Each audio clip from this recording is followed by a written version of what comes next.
Hello everyone out in Streamland, and thank you players for coming once again.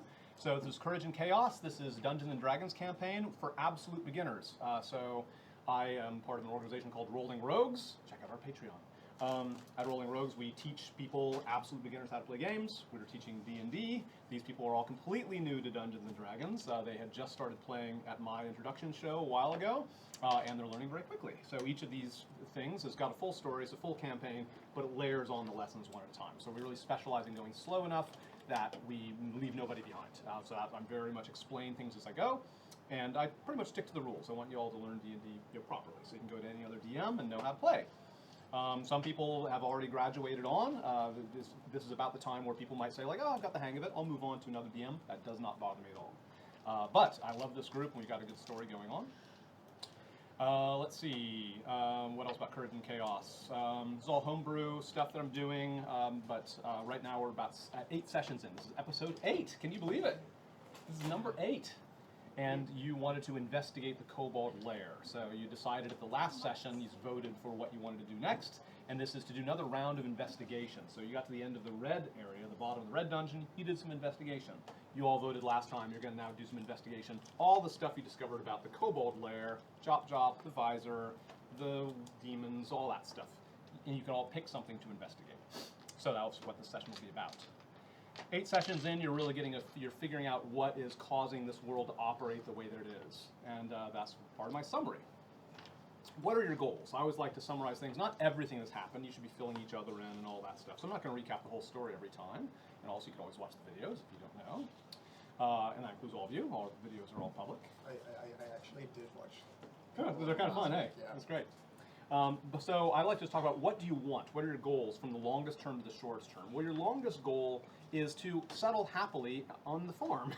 You originally were on this trip to go to the village. In the case of Dale, he's going back to a village that was sacked by goblins. We just established that ahead of time. We clarified his backstory.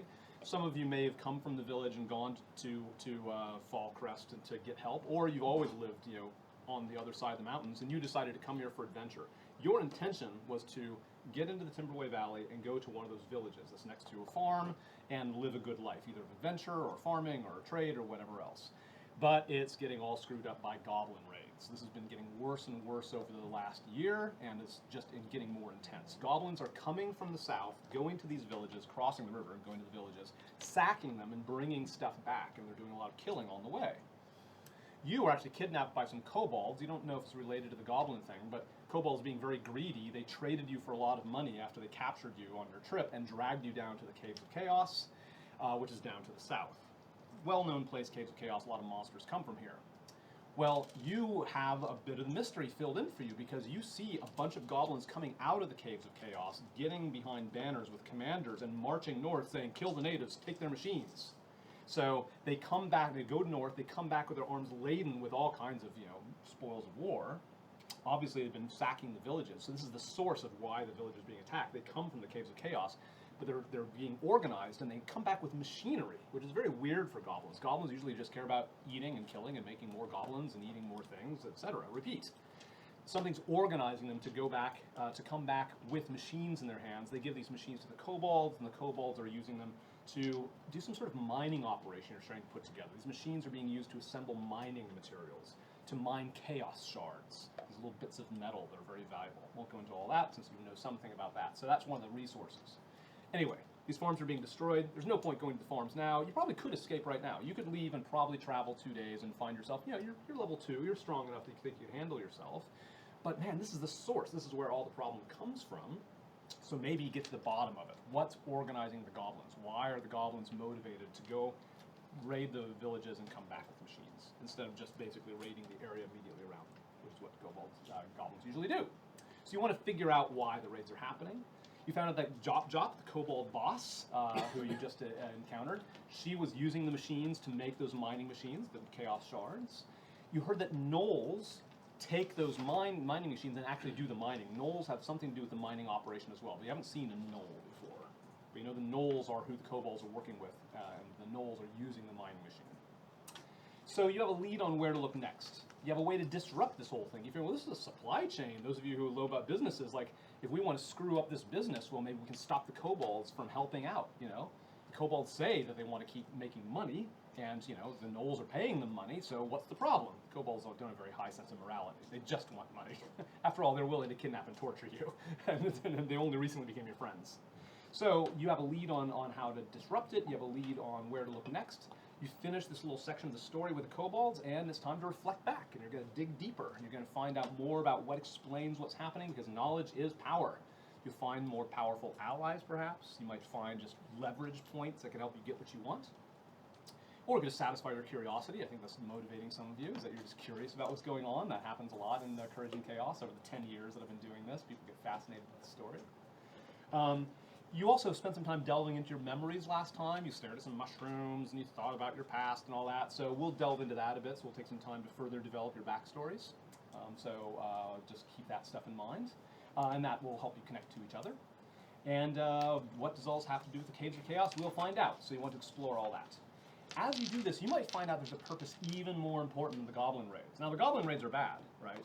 But you might find out there's even worse things going on in this world that make the Goblin Raids look like a walk in the park compared to what's really going on. For example, you've seen demons just recently plopping into the world because of what Jop was doing. It's like, well, demons are really bad compared to goblins. So, a few things. This all might give you inspiration on what you want to investigate. And you're going to team up. One thing that we're needing to do here with 8 people is a little still on the large side, though I love having you here. Oh, and by the way, try to scoot to the sides yourself. You could, Charlie, try to scoot a little bit more because that camera can catch you a bit more, so it's not in the back of your head. Shuffle down a bit more? Yeah, if you shuffle down just a little bit. You don't. You can be at an angle. Same thing with you, Davey. You don't have to be flat. You can be at an angle yourself, so don't be too crowded. So you'll be pairing up with across the table with someone next to you. Finally, you both have an investigation that you both are interested in, because we'll probably have time to do 4 investigations and get into your backstories. Maybe a little bit of action will happen along the way. You might dig up some trouble as you go, and that might be the session. But this is an unusual session that it doesn't really have a whole lot of like delving, traveling, and doing like a big combat at the end. It's going to have a little bit of action on the way and a lot of kinds of questions and answers and stuff. So get your sort of notebooks and memories ready, and we'll delve into it. So that is the summary. Okay, let's see. Announcements. So it's 1 to 6 o'clock. Yep, great. So we're officially starting. So always try to start the action at 6. Thanks for coming early. Shoot for Initiative. Has anybody here seen Shoot for Initiative? It's on the Twitch stream. So we share a Twitch stream that's being broadcast by a group called Spool. And they have, it's like a combination game show and D&D. They actually do game show-like things. It's a fun world, a fun story, and a great cast.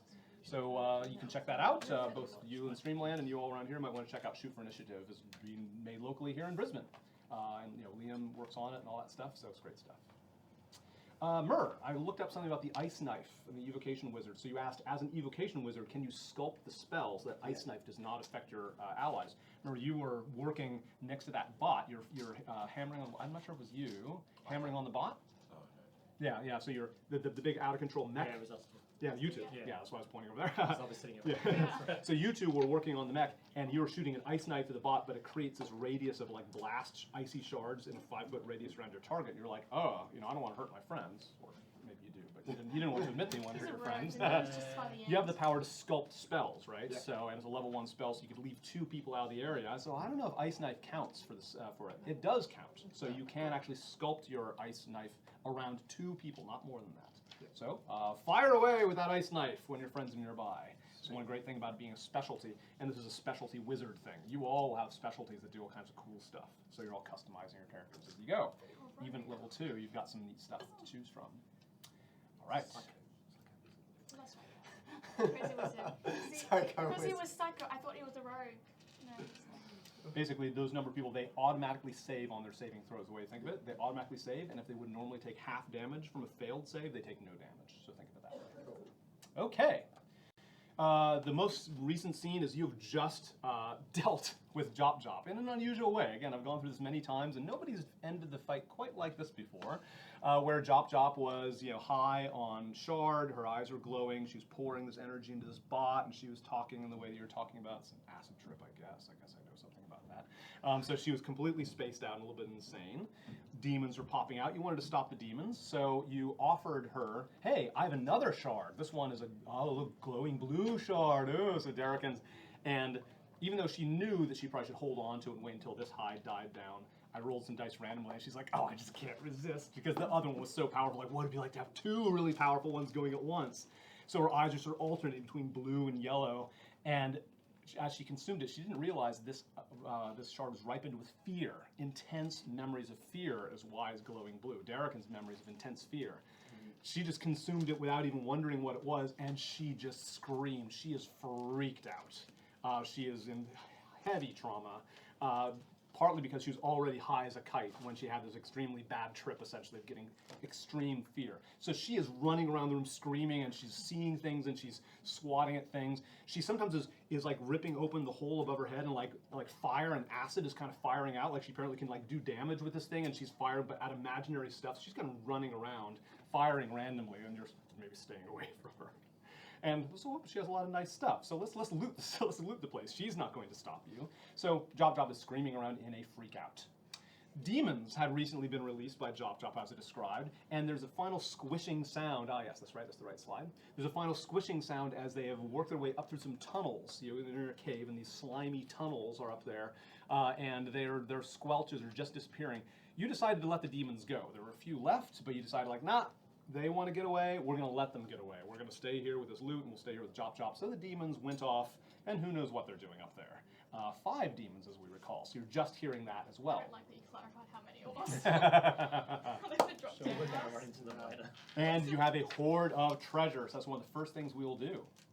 So one thing that we can do, because sometimes with people coming in new, let's get the rest out of the way. Sometime during the horde, you'll go and have a rest. This, for one of the first times, this is really the first time you have a proper long rest, or one of the few times, because you haven't leveled up, you're still level 2. But, you know, you're pretty worn down. I mean, if people here, they're down some hit dice, I assume, you're down some hit points, you're down some spell slots, yeah? Probably a good time for a long rest. You always want to take a long rest if you can, but usually there's time pressure. Well, you know there's some time pressure. You heard, oh, the gnolls are coming. The gnolls are coming back, and this machinery's all wrecked. But, you know, the kobolds are fixing the machinery.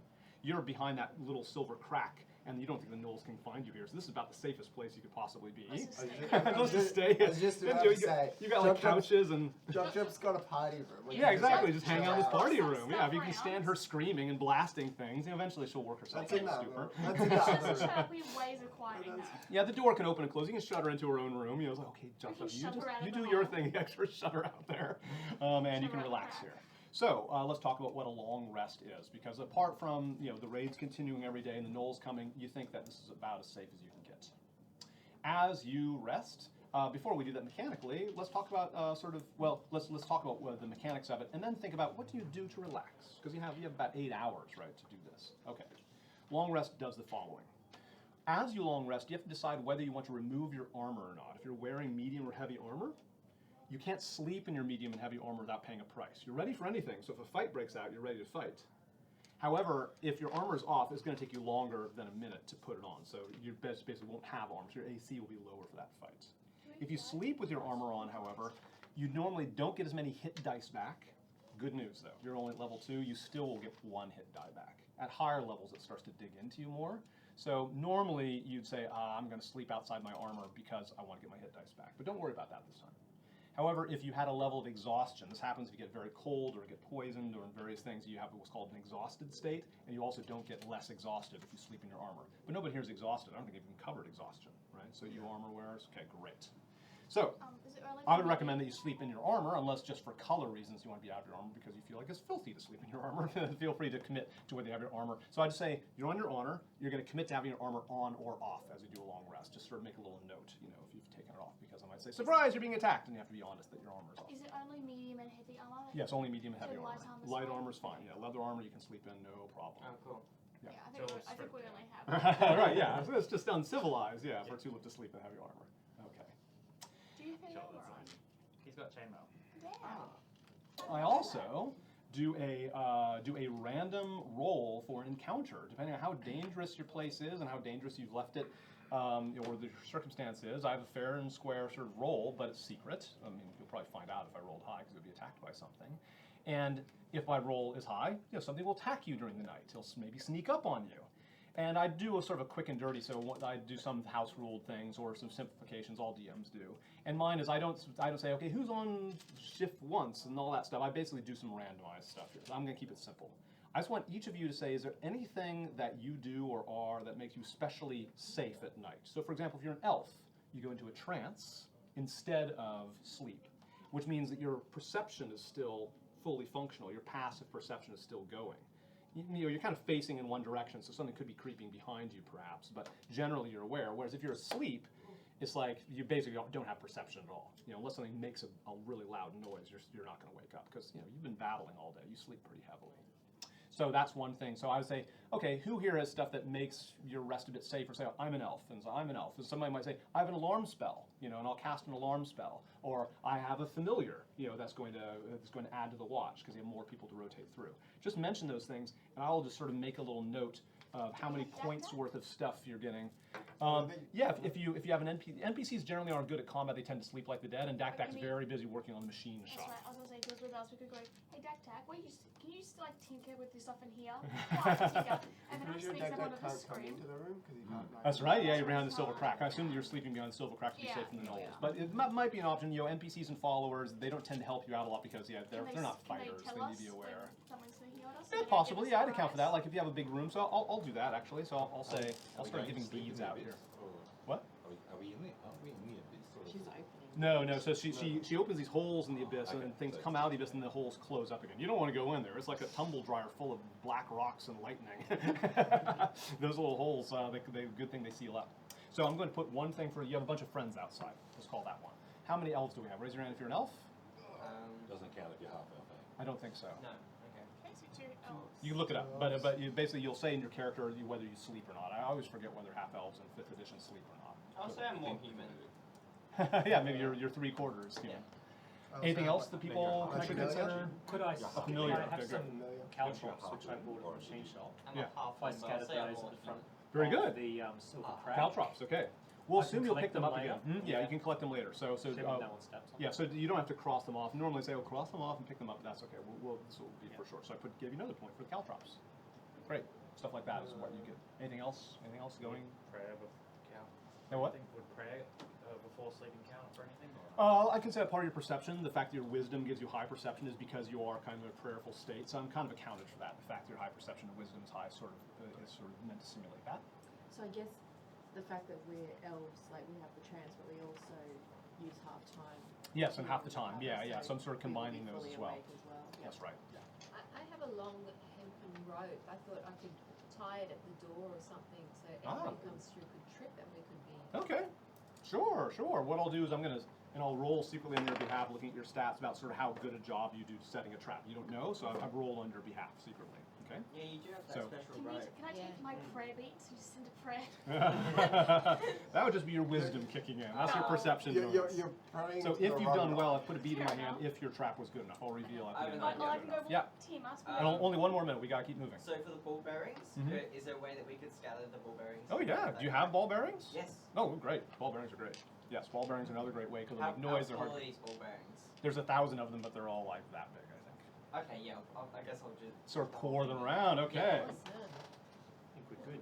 Okay, good. No one's going to get through this. So I have 1, 2, 3, 4, 5, 6. So basically, I have a plus. We've got to come from up there. So basically, I'm going to subtract 6 from this roll about how high it is, and based on how high it is, either nothing will mess with you, or if at least it messes with you, it'll be good.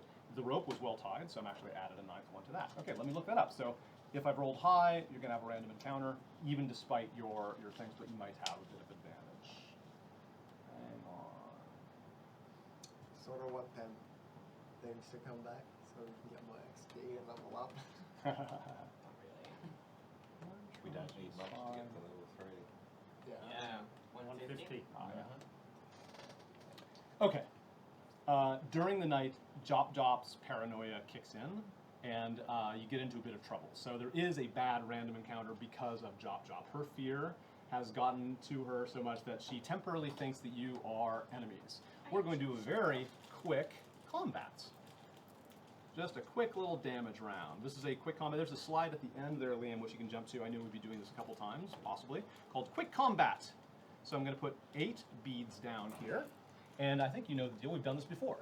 You decide how to divvy up these beads. Each of you will be able to try to destroy or try to slow down Jop. So you should get one shot at Jop to try to slow her down or convince her. And she's going to be flinging things at you as she's firing elemental damage in every direction. every bead that you take is a danger to you. It means that you're kind of drawing fire from Job Job. So the tankier you are, the more beads you want to take. Decide amongst yourselves that How many beads are there? it looks like it's probably going to take dexterity to dodge out of the way, so it'll probably be a dexterity saving throw to avoid taking yeah, I damage. can take 2 too. Because she's flinging them randomly, you're just going to have to dodge out of the way. So everybody split them up until they're all gone. Slide a bead towards You you. just take 3? Because I got good dexterity. Sure, yep, as you've got very good defense, you can be a hero and all that stuff. +5. Oh, damn. Yeah. Okay, What? odd, I'll start from that direction. Okay, so I'll be going clockwise. So everybody, whether you've got a bead or not, you get to do one thing, use a skill or use a weapon in order to try to. Now you can kill Job Job, right? So if you just basically keep hitting Job Job, she'll eventually die, and that's the end of the danger. However, you might want to keep Job Job alive, in which case you might want to stun her, slow her down, distract her, or whatever else. Or, if you attack somebody with a melee weapon, you can actually knock them out. So you can basically be trying to knock her out. So I was just gonna she's say. freaking out, and her bots are also actually like firing like emotions into bots, and sometimes there's the bots themselves moving around. I mean, there's just mayhem as her paranoia totally kicks in. What do you do to try to save yourself from Job Job? Well, I'll try and use an unarmed strike to knock her out. Okay, great. Yeah. So, yeah. Does Del have sleep? Remember, you could use this is a creative Does use Del of your have skill. So sleep? you can use your weapon attack is great, but if Sleep. there's a skill you think is appropriate, No, you that's don't great. have sleep. If you cast a spell, if you use a spell slot, so if you burn something that you only get a certain number per day, then you get advantage on your roll. So you basically, it's a very simple got one 2 slot. d20s that you roll. Well, You'll take the we're higher resting. of Long the two. rest. Yeah. True. We're resting, so we'll get it back. Yeah. Ah, good But point. Is that rest interrupted? It is, but it's okay. You can resume resting. You're right. Yeah. So if you have any spell slots left over, you can burn them with the assurance that in the morning you'll get them back. Let me look this up. It is okay. All right. So I know what number you have to charge. So yeah, go and use your unarmed strike attack bonus and see if you can get rid of a bead. Everybody get ready. We'll go clockwise. So think of the thing as skill or weapon attack. Probably not. Okay, Ah, yeah, so hit you myself in try the up head. a sort of sleepy, you're sort of going over there and you're stumbling around, it's dark Walked in up this my own place. caltrops. What do you do? Yeah, you step on a caltrop. And think quick, we're just going to do a quick one. I'm going Go to. be She impulsive. likes me before. Yeah. She did like me, so I'm Sure. going to try and convince her that, she likes me. You guys, you can stop it. No. Okay, good. So this would be Okay. persuasion, if you're good at Yeah. persuasion, or just pure charisma. So it's sounds like a charisma check. It is great, but I'll see what's happening. Okay, great. So persuasion, I'm going to give you an extra +1 because she does like you. That's right. Oh, she fancies you. I'm going to give you a +2 on that. She fancies you. We established that. Okay, go and roll. You get a +2 on this because you got game. Oh, Oh, yes. 20. So give me your total because I if you get 20. 20. All right, total 20 with the 2 that I gave you and your persuasion bonus. Is So your charisma bonus. -1. Okay, So all right. 19 then. Okay, with the 19. Okay, good. That is enough to get rid of 2 beads. So it could be your 2, or you can take them away from somebody else. You sure you can handle 3? Yeah, you can take one if you want. Okay, I'll Good, take decide one. quick. I'll take one of mine and one of his. Okay, push them in the middle. Okay, now those are eliminated because you've calmed her down. Next, what are you going to do to try to calm down the situation? Okay, Take less I will damage? try to cast sleep. Okay, great. Yes, so you're going to get to roll with advantage. Now, I'm not going to roll like the real sleep spell. I'm just basically boiling it down to like the power of sleep is going to calm her down a great deal. Yeah. So you don't have to succeed at actually putting her to sleep. Roll 2 20s and take the higher of the 2. You're going to do an Arcana bonus because this is sort of, or religion. Are you trained in religion or I am. Arcana? Yeah. So use your religion. Well, actually use your spell attack modifier. Whatever your normal spell attack modifier is. So that is 14. 14, very good. That is enough. You can eliminate a bead, either yours or somebody else's. I So, don't have one, so I was thinking of one of yours. okay, great. It's a good thing you had advantage because you were able to eliminate the damage. Next for you. Charm person. Ah, okay, and that's Try and get a. it to stop. Okay, fantastic. Again, roll 2 d20s and add your spell attack bonus. 15. Okay, 15, that's including your spell attack bonus. Oh, good thing you have an advantage because that was enough. Eliminate a bead. Good, good. Good, you agreed to See, I knew eliminate his it was bead. gonna That'll do. Awesome, fantastic, fantastic. What do you do? And who's got beads in front? Raise your hand if you got 2 over He's here, got 1 2 here. beads. Oh, you and have we a just bead? got Okay. Okay. I've For, got one my, too. for myself, I'm gonna use my. No, actually no. I'm gonna pretty much like go up to her. Yeah. Like dash up to her and just give her like a real good Sucker punch. Yeah. If anyone's seen like is it Identity Thief? Which Yeah. Okay. Let's Great. write down. So I'm gonna try and roll for that. Okay, great. Just do a regular attack bonus because you might be using like your dagger as a bit of a brass knuckle or yeah, something. You're kind of good at it, right? So Yeah, let's say yeah. you're doing it expertly. Normally, an unarmed strike, you wouldn't be able to add your proficiency bonus, but this year, or I guess you do, yeah. But I like the color of it. Go ahead and roll your attack bonus on this. D20. Yep, D20. Your attack bonus. That's 6 and 11. Not enough. So you go, but yeah, she backs off and like this sort of wave of thunder sort of builds up. Like she opens she scatters back and opens the void in front of her, and this horrible sort of sound comes out, and you just kind of get thrown off and staggered. And you can't it's almost like fighting against wind.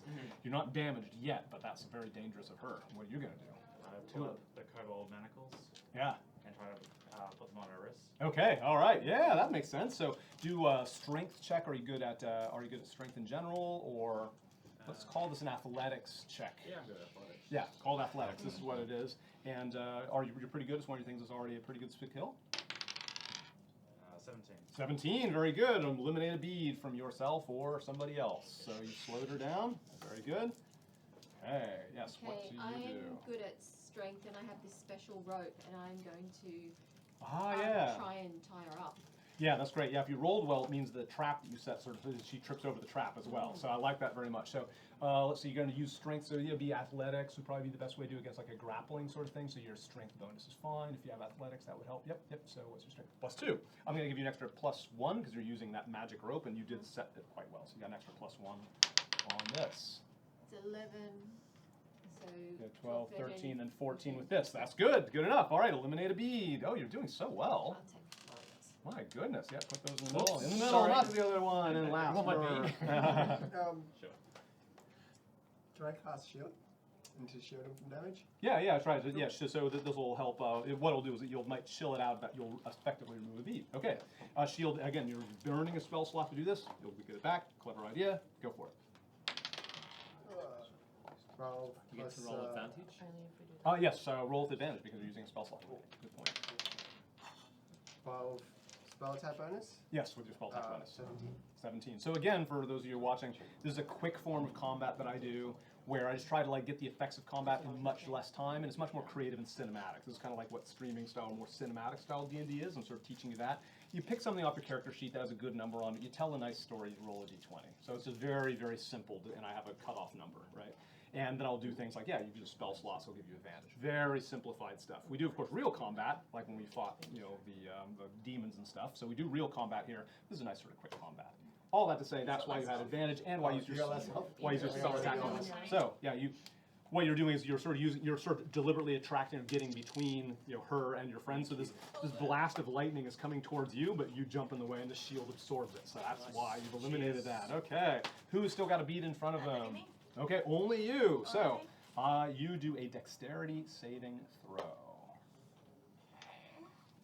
My dexterity saving throw is +3. So that is 21 in total. Woo! All right, yes. So after all this, with sort of like the last sort of fit of her exhaustion, if you've done all these things to calm her down, somewhere in the fracas, she opens up one of those portals, and this gout of acid sort of sprays out. Again, you see it very closely, so you might learn something about what's happening with these portals, whether you've investigated or more. You might. But you see into it. You're really close to it, May, and you see that all these black rocks, they're sort of tumbling around in there, and they're forming sort of these voids and gaps. They're lit up by fire and lightning, and you smell acid. It seems like elements are forming spontaneously, like these black rocks and pebbles. They sort of melt and change color, and they turn into lightning, they turn into fire, and then they turn back into black rocks. So it's like the rocks are changing the elements and back and forth.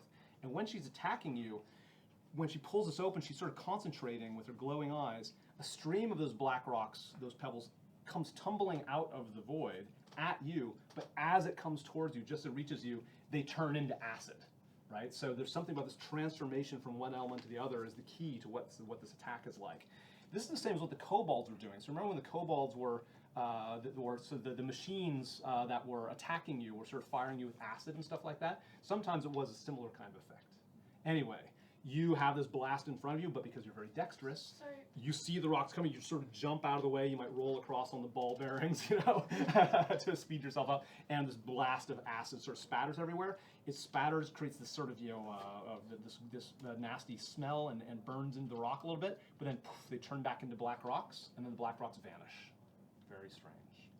But you do not take any damage, and that's one of the most important things. That's the end of quick combat. Good job, everybody. You put all of your beads where that last bead goes in the middle. Scoop these up. So as you investigate, you might get into little bits of trouble like that. Just through bad luck, you might have little bits of trouble, and that's how the action plays out during investigation when we want to do a quick combat. Your long rest continues now. She has finally been spent. You've subdued her. You've tied her up. You've made her fall over a couple times. All these things have happened. And she's finally but she is obviously having a terrible nightmare. So though she's sort of semi-conscious and basically asleep, she is still very traumatized and it's not going away. You don't know how long this effect is going to last. So she's out for the count. But anyway, you wake up after a few hours, you elves do it after 4 hours, the rest of you do it after 8 hours, and you are fully recharged. This is what makes you a hero. This is why you are special. You've always had the ability to bounce back. All of your hit points are healed, so take away all of your hit point damage at the end of a long rest. You also all get 1 hit die back, so you should have been subtracting from your hit dice. Remember, you have only 2 hit dice total, because you're level 2. Every time you did a short rest and rolled that die, you had to subtract it if you were keeping your track. So we only get 1 hit die back per long That's rest. right, so you get half of your total hit dice back per long rest, rounding Do down. you have the other page? so if I had 4 hit die, I get 2 back. Yes, if Okay, you're level 4, yeah, you I get 2 back, understand. exactly. So with those mechs, they were attacking with like lightning and fire and acid, right? Yeah, the mining mech with the crazed person inside, Havilar, she was using basically just the drills and the picks and the hammers of the mech itself. But when the machines were going crazy and blasting you, they're blasting you with lightning and fire, and you realize like, Was that oh, connected to the voice? right, exactly. They're connected to all these bronze conduits and connected to the big machine, and that was pulsating with chaos energy as well. So you think that there's something similar, like if she's using chaos shards to open up these portals, and what the kobolds had installed in that nest of BBs, that also seems to have chaos energy, and that chaos energy was infusing the machines, and Torg was causing those machines to sort of spit fire and lightning and stuff at you. So sort of a source of elemental power you're discovering about these about chaos energy. Can I just ask, the hit points for level 2, Yeah. the full total Mm-hmm. on mine is 20, is it, for a fighter? It we would went be up, didn't we? 20, We yes, did, your that's right. total, so you start off with a maximum of 12. Yeah, And then when you leveled up, we take half of your hit dice, that's 5, Yeah. plus 1, which is 6, plus that, 7, 8. So you would have gone Yeah, from 12 to 20. 20. Yeah, You're that's exactly right. You can write that in pen or whatever else, just to remind you that, yeah, 20 is permanent. That's your new ceiling. So when you're fully healed, you're at your maximum. While everyone was sleeping and Yeah. I was awake, could that be a time that I could have transcribed my new spell into my spell book? Sure, yeah. Do you know how to spend the money and all that stuff? So, I need 50 gold. Well, you'll find some of that in the Horde. So let's assume that you'll get 50 in the Horde, so just start doing So I it. can Because do that? if you don't mind spending 50 gold Yeah. on what you find in the Horde, just Yeah. assume that whenever I give you, your share will be 50 less. Great. You find among drop stuff the exact stuff that you need. And it only takes a couple hours to transcribe, I assume? Two, Okay, yeah. great. That's because you had a spell scroll and you wanted to turn into a permanent thing. Yes. Yeah, with Lively, I think you automatically succeed, or I thought there's a chance of failure, but maybe it's only when it's a high level spell scroll. So I think if it's a level you can cast, then I don't think there's a chance of failure. But you might look it up later. Just go and do it. We're growing our spell books. Great way. This is, for mages, this is very important. So make sure that you don't lose your spell book, or have it be dissolved or eaten. Oh, That's I know. what I wanted. You can transcribe. Some mages make copies of their spell Yeah, I was book and gonna keep say, one safely because isn't you there will like lose a- your spell book at some point if you're not careful. Like waterproof or like fireproof. Yeah, so wouldn't that be you nice? lose it, you lose it. You lose all Yes, the you've heard spells. rumors of such things. There are special spell books that are that way. Is there a way to store stuff in like a Mm. pocket world? Yes, there's magical spells, but they're higher level. So yeah, you have these wonderful things that Not store quite things very that level safely. yet.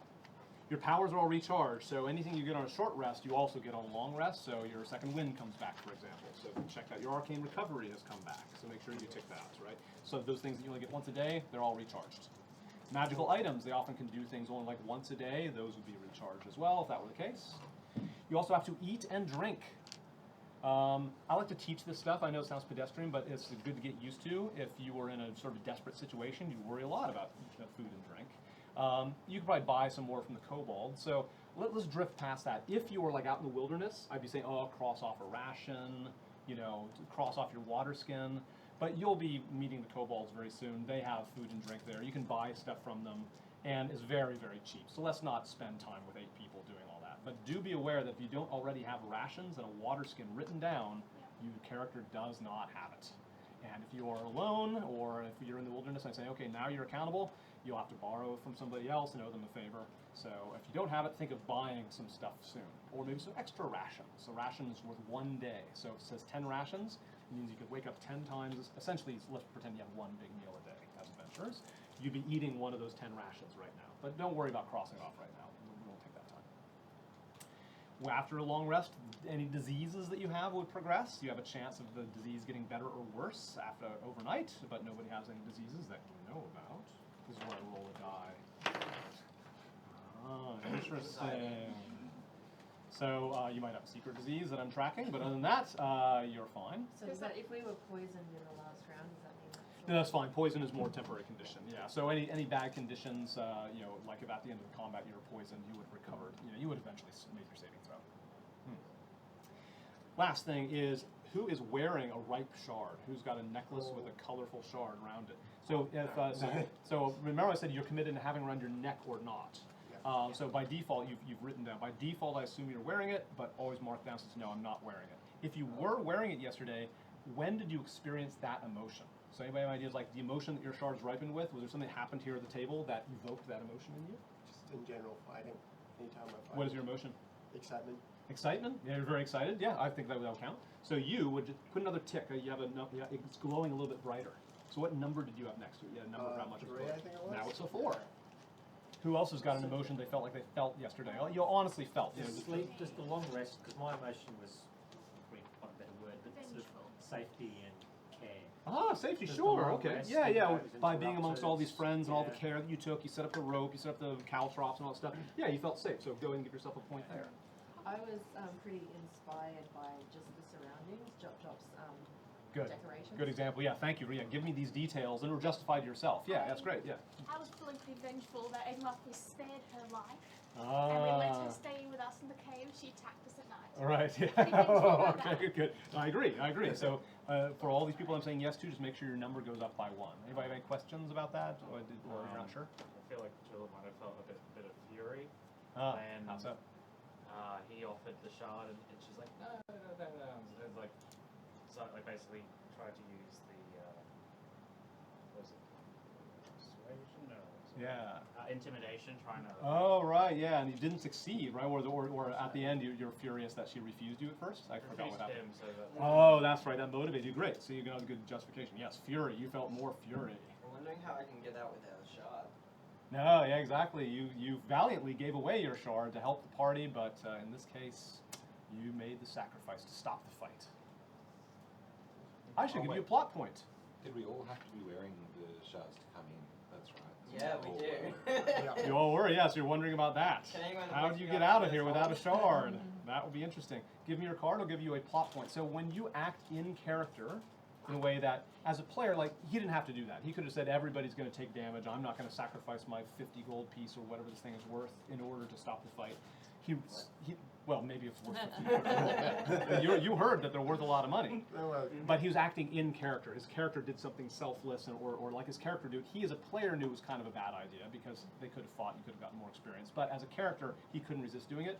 That's when you have that divergence. I often recognize it as a plot point. So you feel like you've gained something. It means you're moving along with the story, you know, and you're helping make the story better by acting in character.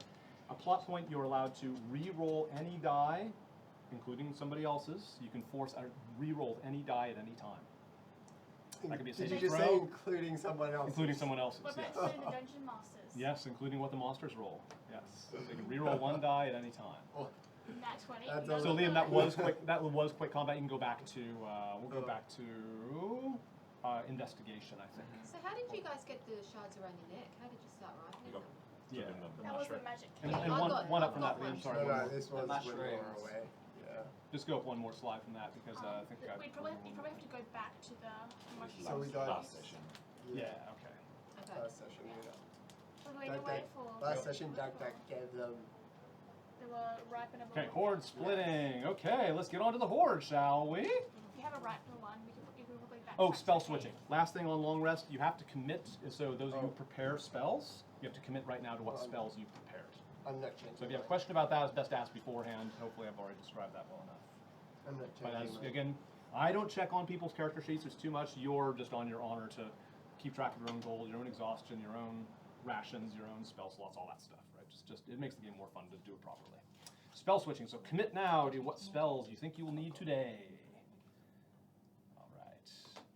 So in this next thing, a little bit of a mental stretch. We're going to split the Horde. Got ones from Maybe you backpack. split this before you slept. Maybe it happened, when you woke up. Doesn't really matter. So it's like an hour. And there's a little chance to deepen those backstory connections. So let's get to both of those. Okay, I have a quick way, again, for those of you who are on, if you follow me on Patreon, these little things, like you're a member, right? So you'll eventually be able to look up these codes, these hashtag codes. This is like, oh, here's how I split a Horde. Really quick, easy way to distribute a lot of treasure to a lot of people. So again, I've do some add-ons to some of these D&D things, but this is still based on the DMG. So the DMG advises how big a Horde should be and how often they go out. I use that, and also a bit of Xanathar's guide. So this is sort of a simplified way to do that. First of all, there's drugs. So Jop has, big herbs, smokable things, snortable things. Not much. She didn't leave much behind. But by splitting up, you can choose if you want. Just say Jop drugs. Yes. Yes. Feel free to write it down. Just write it down. Job. So just basically one good dose of Jop's drugs. You can write that down as part of your share of the I'm whole. not endorsing anything, I might take some. I thought you were It's a supposed to fancy be a realm. good Like I person. said, I've got lots of Drugs are different- good. You're a straight edge. What There will be happened? some- Who corrupted you? constructive use of them at some point. Exactly. I've seen them used for very interesting things exactly. during You can Courage put and them in Chaos. somebody else's drink or something. Yeah, that's right. Yeah. Part of nature. And you might as well commit right now. Say like herbs or powder. Because that might control later on. Whether you can dissolve in someone's drink or something like that, or it could be burned, stuff like that. Yeah, herbs or powders is probably your best thing. What it does, you don't know. You can experiment. So when you make a move, you can always explore your own magic items. You can consider it a magic item. You can find out exactly what it does by taking little bits of it, perhaps, or experimenting on a mouse or something. Or you could donate to my identified Right.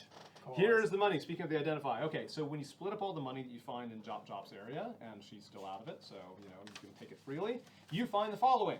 So everybody write this down as you go. You'll be able to trade this stuff, but for now, this is what you've got by default. 130 copper pieces. So you have a CP down there. 130. 130 copper pieces. Oh. Not very much. Is sort of like what peasants and farmers might use. So it's very common to spend copper for some ale or some bread or something. So it's handy to have if you're trading with someone who's quite humble. But that'd be worth only like 1.3 gold. 65 silver pieces. Oh, okay, that's nicer. Silver piece is much more like a middle class money. Your merchants and mercantile class will often trade in silver. It takes 10 silver to make 1 gold, so that's the equivalent of 6.5 gold right there. So again, if you're thinking of like, oh, I want to buy that sword that's 10 gold, well, there's 6.5 of it right there. Also, as you split things up, you each have 4 gold pieces. Gold! Maybe some of you haven't really seen gold before, or you have very little gold. It's very rare. It's more of an upper class sort of currency. Of course, it's a little bit hard to buy a loaf of bread with a coin of gold. Your average farmer isn't going to make change for a gold coin. What do I do with this? You've probably never seen one before. But ooh, boy, that's exciting. Where do you get electrum pieces from? You also, this is also friable, and you can choose not to find this an equivalent amount of gold if you want. If you're trying to save up for a sword, this will count as well. You find you find 2 things, and they could be a gem, an art object, or 2 gems or 2 art objects. A gem or art object. So we did this last time. Like, maybe we didn't do this last time. Oh yeah, we did do it last time. Same deal. So is it 2 things? Or Make it up. Yeah, 2. Yep, and they're each worth 20 gold pieces. So if you don't want to be creative, just say 2 red gems, 20 gold piece each. Red gem, 20 GP, green gem, 20 GP, and you're done. But if it's like, no, it's an amethyst, or it's jade, or it's a sapphire, it's going to be worth 20 gold no matter what. Now, of course, you'll be cashing these in, but just write them down for now. But if you're converting into pearl, this is sort of like temporarily the story is giving you the stuff. You can rewrite the story Did we to get find the pearls. 1 or 2? 2, yes. And or they could be art objects. We have some wonderful art that's already been thought of by various players. So you can find more art. It might be good to think of what Jop might find as an interesting bit of art. Yeah, maybe some 45s. Yeah, if one of them is a PC, how would we bribe him? Yeah. You'd like. She might have a crystal bomb that's really good. That's an art object, man. But that's also worth 20 gold pieces. So again, commit down like, statuette Say or 20 or crystal bomb. 25? 20. 20. Yeah. 25. So just put in parentheses 20 GP. Now it's a little bit harder to sell. Not everybody can afford to buy a 20 gold piece thing. But if you're ever in town, you'll be able to sell this thing. The good thing about it is that whatever you've written down, if you find an interested buyer, say, oh, I think they'll pay extra for it. Like the ROI flower statuary, you might go to Lake Nen and be able to sell that for more because you find somebody who loves the ROI flowers and wants that statuary. Little fun bits of things. So, as you can tell, if you sort of totaled all that up, that'll be about 69 gold pieces worth of stuff. You add up all that wealth, if you could sell those things, it'd be worth 69 gold pieces. That's why I said if you are looking to shop, and I post in between sessions, you can shop between sessions.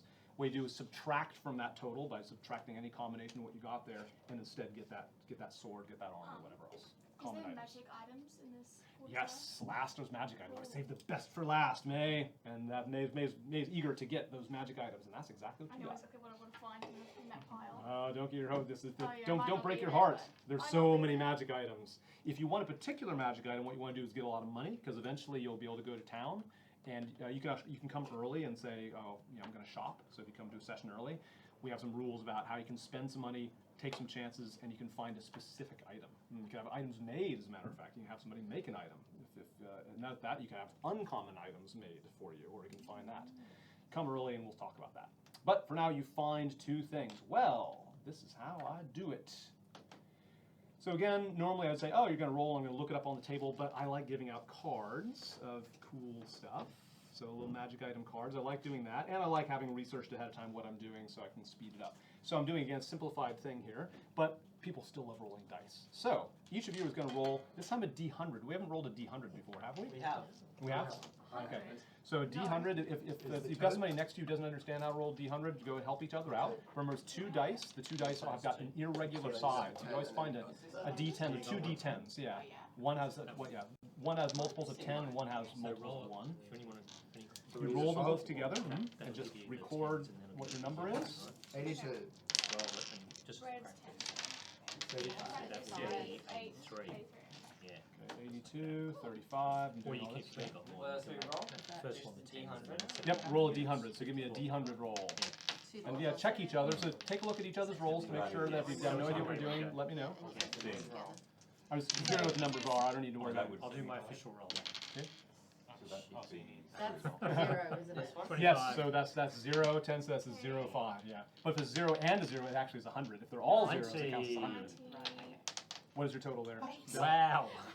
what do you 3! get? Damn. Another 3! Hey, I lucky got you 98. both. Exactly the same. Oh, What? wow. 98. 98! Whoa! Lucky. Who else got a number for me? I got 79. 79, yep. Who else got another number for me? 75. 75, 25. 25. Oh, am I getting an item this time? I'm getting a special So item. I'm going think to I'll get sort one. this from top to bottom. I'll say if your number is this, here's what you get. Hang on. Sort. We getting dregs. Oh, What did you guys get? We both got a 3. That's it. Smallest to largest. So, of course, the higher you roll, the better. Okay. Who here got a 3? All right, Dell. And me. You go. Yeah, we'll do you next. Dell, you got a potion of healing. Oh, Awesome. it's actually very It's good. not bad. Remember, it's worth 50 gold. Yeah, it can It's not save a bad. life. It can save your life. For a 3, that's quite good. Exactly. Yeah, so what I'm doing is I'm going from the lowest roll to the highest, and I have a list of items here that I've already made that I've rolled up. So basically, it just puts you somewhere on this list, low to high. Give me one. I might have a top 20. Gail, you also got a potion of healing. Potion of healing. Remember, that's 2d4 plus 2 hit points. It's worth 50 gold. Who got the 25? Damn. Archie. 2d4. You better start saving your pennies. Archie, you found a spell scroll, and it is a cantrip. Now, again, this is a house rule that I use because I find it very unsatisfying to get around like you find a cleric spell scroll. What the hell are you supposed to do with that? Now, you might have a cleric in the party. It's got a etching, all these tubes, they're like an ivory tube, and they have an etching of a cat sitting up and looking healthy, and then another cat sort of overlapping with this looks dead with X's on its eyes, like 2 overlapping cats alive and dead. You don't know what that means. What's that? What's up with that? Nobody knows why every scroll has a picture of two cats. But when you open up the spell scroll, it magically turns into a real spell scroll, based on whoever's holding it and what they're wishing for. If you open it, you can't cast spells, so it doesn't make any sense to open it up, right? Just turn it into a blank piece of paper. But if you trade it to someone else, and it's worth 50 gold, by the way, if you're looking for a way to sort of price it, you don't have to charge 50 gold, but somebody here might pay you for it. They will open it like you have cantrips. If you hadn't opened it up, I'd say, and then we'll do this again beforehand because I don't want to do it at the table, it's a little bit slow. You say, oh, based on my Arcana roll, okay, here's 5 spells I wish it were. Here's 5 cantrips I really wish this scroll were. And then I'll roll randomly. It'll be one of those 5. Same with level 1 spells or whatever else. But if we give it to you, it would be a cantrip on your spell list. If we give it to you, it's a cantrip on your spell list. It's just a self-forming spell scroll, much more satisfying. So Archie, write down spell scroll cantrip. You can write down 50 gold, and you can decide to give it to someone. Remember, if this cantrip is probably a cantrip that you don't know. It's always a spell that you don't know already. So it's very rare to have a new kind of cantrip. You'd be able to cast it once. But remember, cantrips you cannot transcribe. You don't put them into a spell book. They are just something you innately have. So you have a one-time cast of the special cantrip. Only one time? You can't. Only no, one time. No recharging it? No recharging it, no. You can't choose to transcribe it into your spell book if it's a level 1 or higher spell, which is what Mel did. Okay. It costs money and time, but you can transcribe it, then it's yours. And you can cast it over and over again. Who got 35? That's me. All right. This is pretty good loot. I know, Yeah. We're like 35. You're waiting to see what 98 got. Holy hell. I'm excited now. All right. Okay, so Gawain. All right, so Gawain, he has found a spell scroll first level. So spell scroll first level. Again, just like with you, somebody who's, and that's also worth 50 gold. Congratulations to Gawain. Who got the 75? Oh, Okay, that was Tulip. Tulip, he got a spell scroll first level. That's useful because you are a spellcaster. Again, come early and we can figure out what it is. It only takes 5 minutes, so you don't have to come that early to sort it out. However, now we're getting things I've printed out cards for. Who got 79? Okay, that I feel like I just made that. Like 75 and didn't get some. Yeah, but you find a notebook. It is a very clean, unscratched notebook, which means that it must be magical. Like you look at it, it's got blank pages, but it's like, despite all the sort of dust and shit and slime from the demons and smoke and ash and all the stuff that's here, it's just perfectly clean. So you know there's something special about it. But until you experiment with it, so when you get these magic items, you don't know what it is. You can do a quick experimentation with it, just one quick skill roll. If you roll especially high, you'll have some idea of what it is. Otherwise, you might have to use your investigation move sometime. Or again, come early, spend a session stamp, and you'll be able to figure it out. All right? So you can do it at the table when it's time to make a move, or you can do it ahead of time. That is yours. Write down the date that you found it. And when it's, I'll tell you when to open it up. So don't open that sticky part up. And once you've discovered what it is, it's a very clean looking blank book. Who had 82? Me. Okay. Oh, excitement. Hello. So this is in a little glass sort of ampule. Like she has some pills, with blister packs, and of course, for hangovers and stuff. But this has got a very special sort of blister pack. It's like a big, fat gel. It's like a gelatinous bead. And again, you can just tell by the quality of the foil and how clean and neat it is. You know that this thing is special and magical. So you have something called a gelatinous bead, but what it's for, you're not sure. Why don't you do either a history check or maybe Arcana or religion. If you just guess a skill. If your skill is a good match with what I know it is, then your chances of success are higher. So take a guess at what kind of skill you think you might tell right away. History is good because you've seen it in history, perhaps, the detail. Even perception, there might be very faint writing that you can see on it that might give you a clue. I'll possibly go with perception, I guess. Okay, so perception, yeah. So just do a quick perception roll. 15. 15, okay, yep, you get a little bit of a clue, all right. So with perception, you realize that, what's the best way to do? What would perception pick up?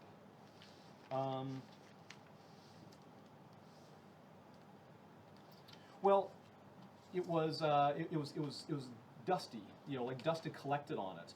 when he picked it up, all the dust slid off of it. Like there's a little pile of dust left behind. It's like it's completely frictionless.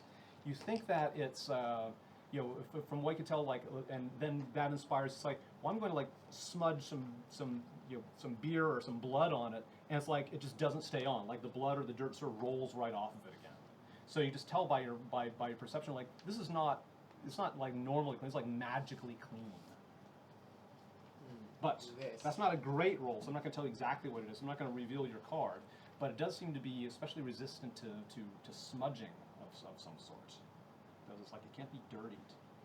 There might be other things. If you experiment with it later on, when we make a move, you might experiment with it. Yes, so I'd say, let's say logically, well, your Can It Hold Ink is a pretty crap notebook. If Can't Hold Ink, no, if you write on it, the ink stays. So perfectly. But then you try to wipe the ink off, it's like the ink is not fading, you know? Like the ink can't really be erased.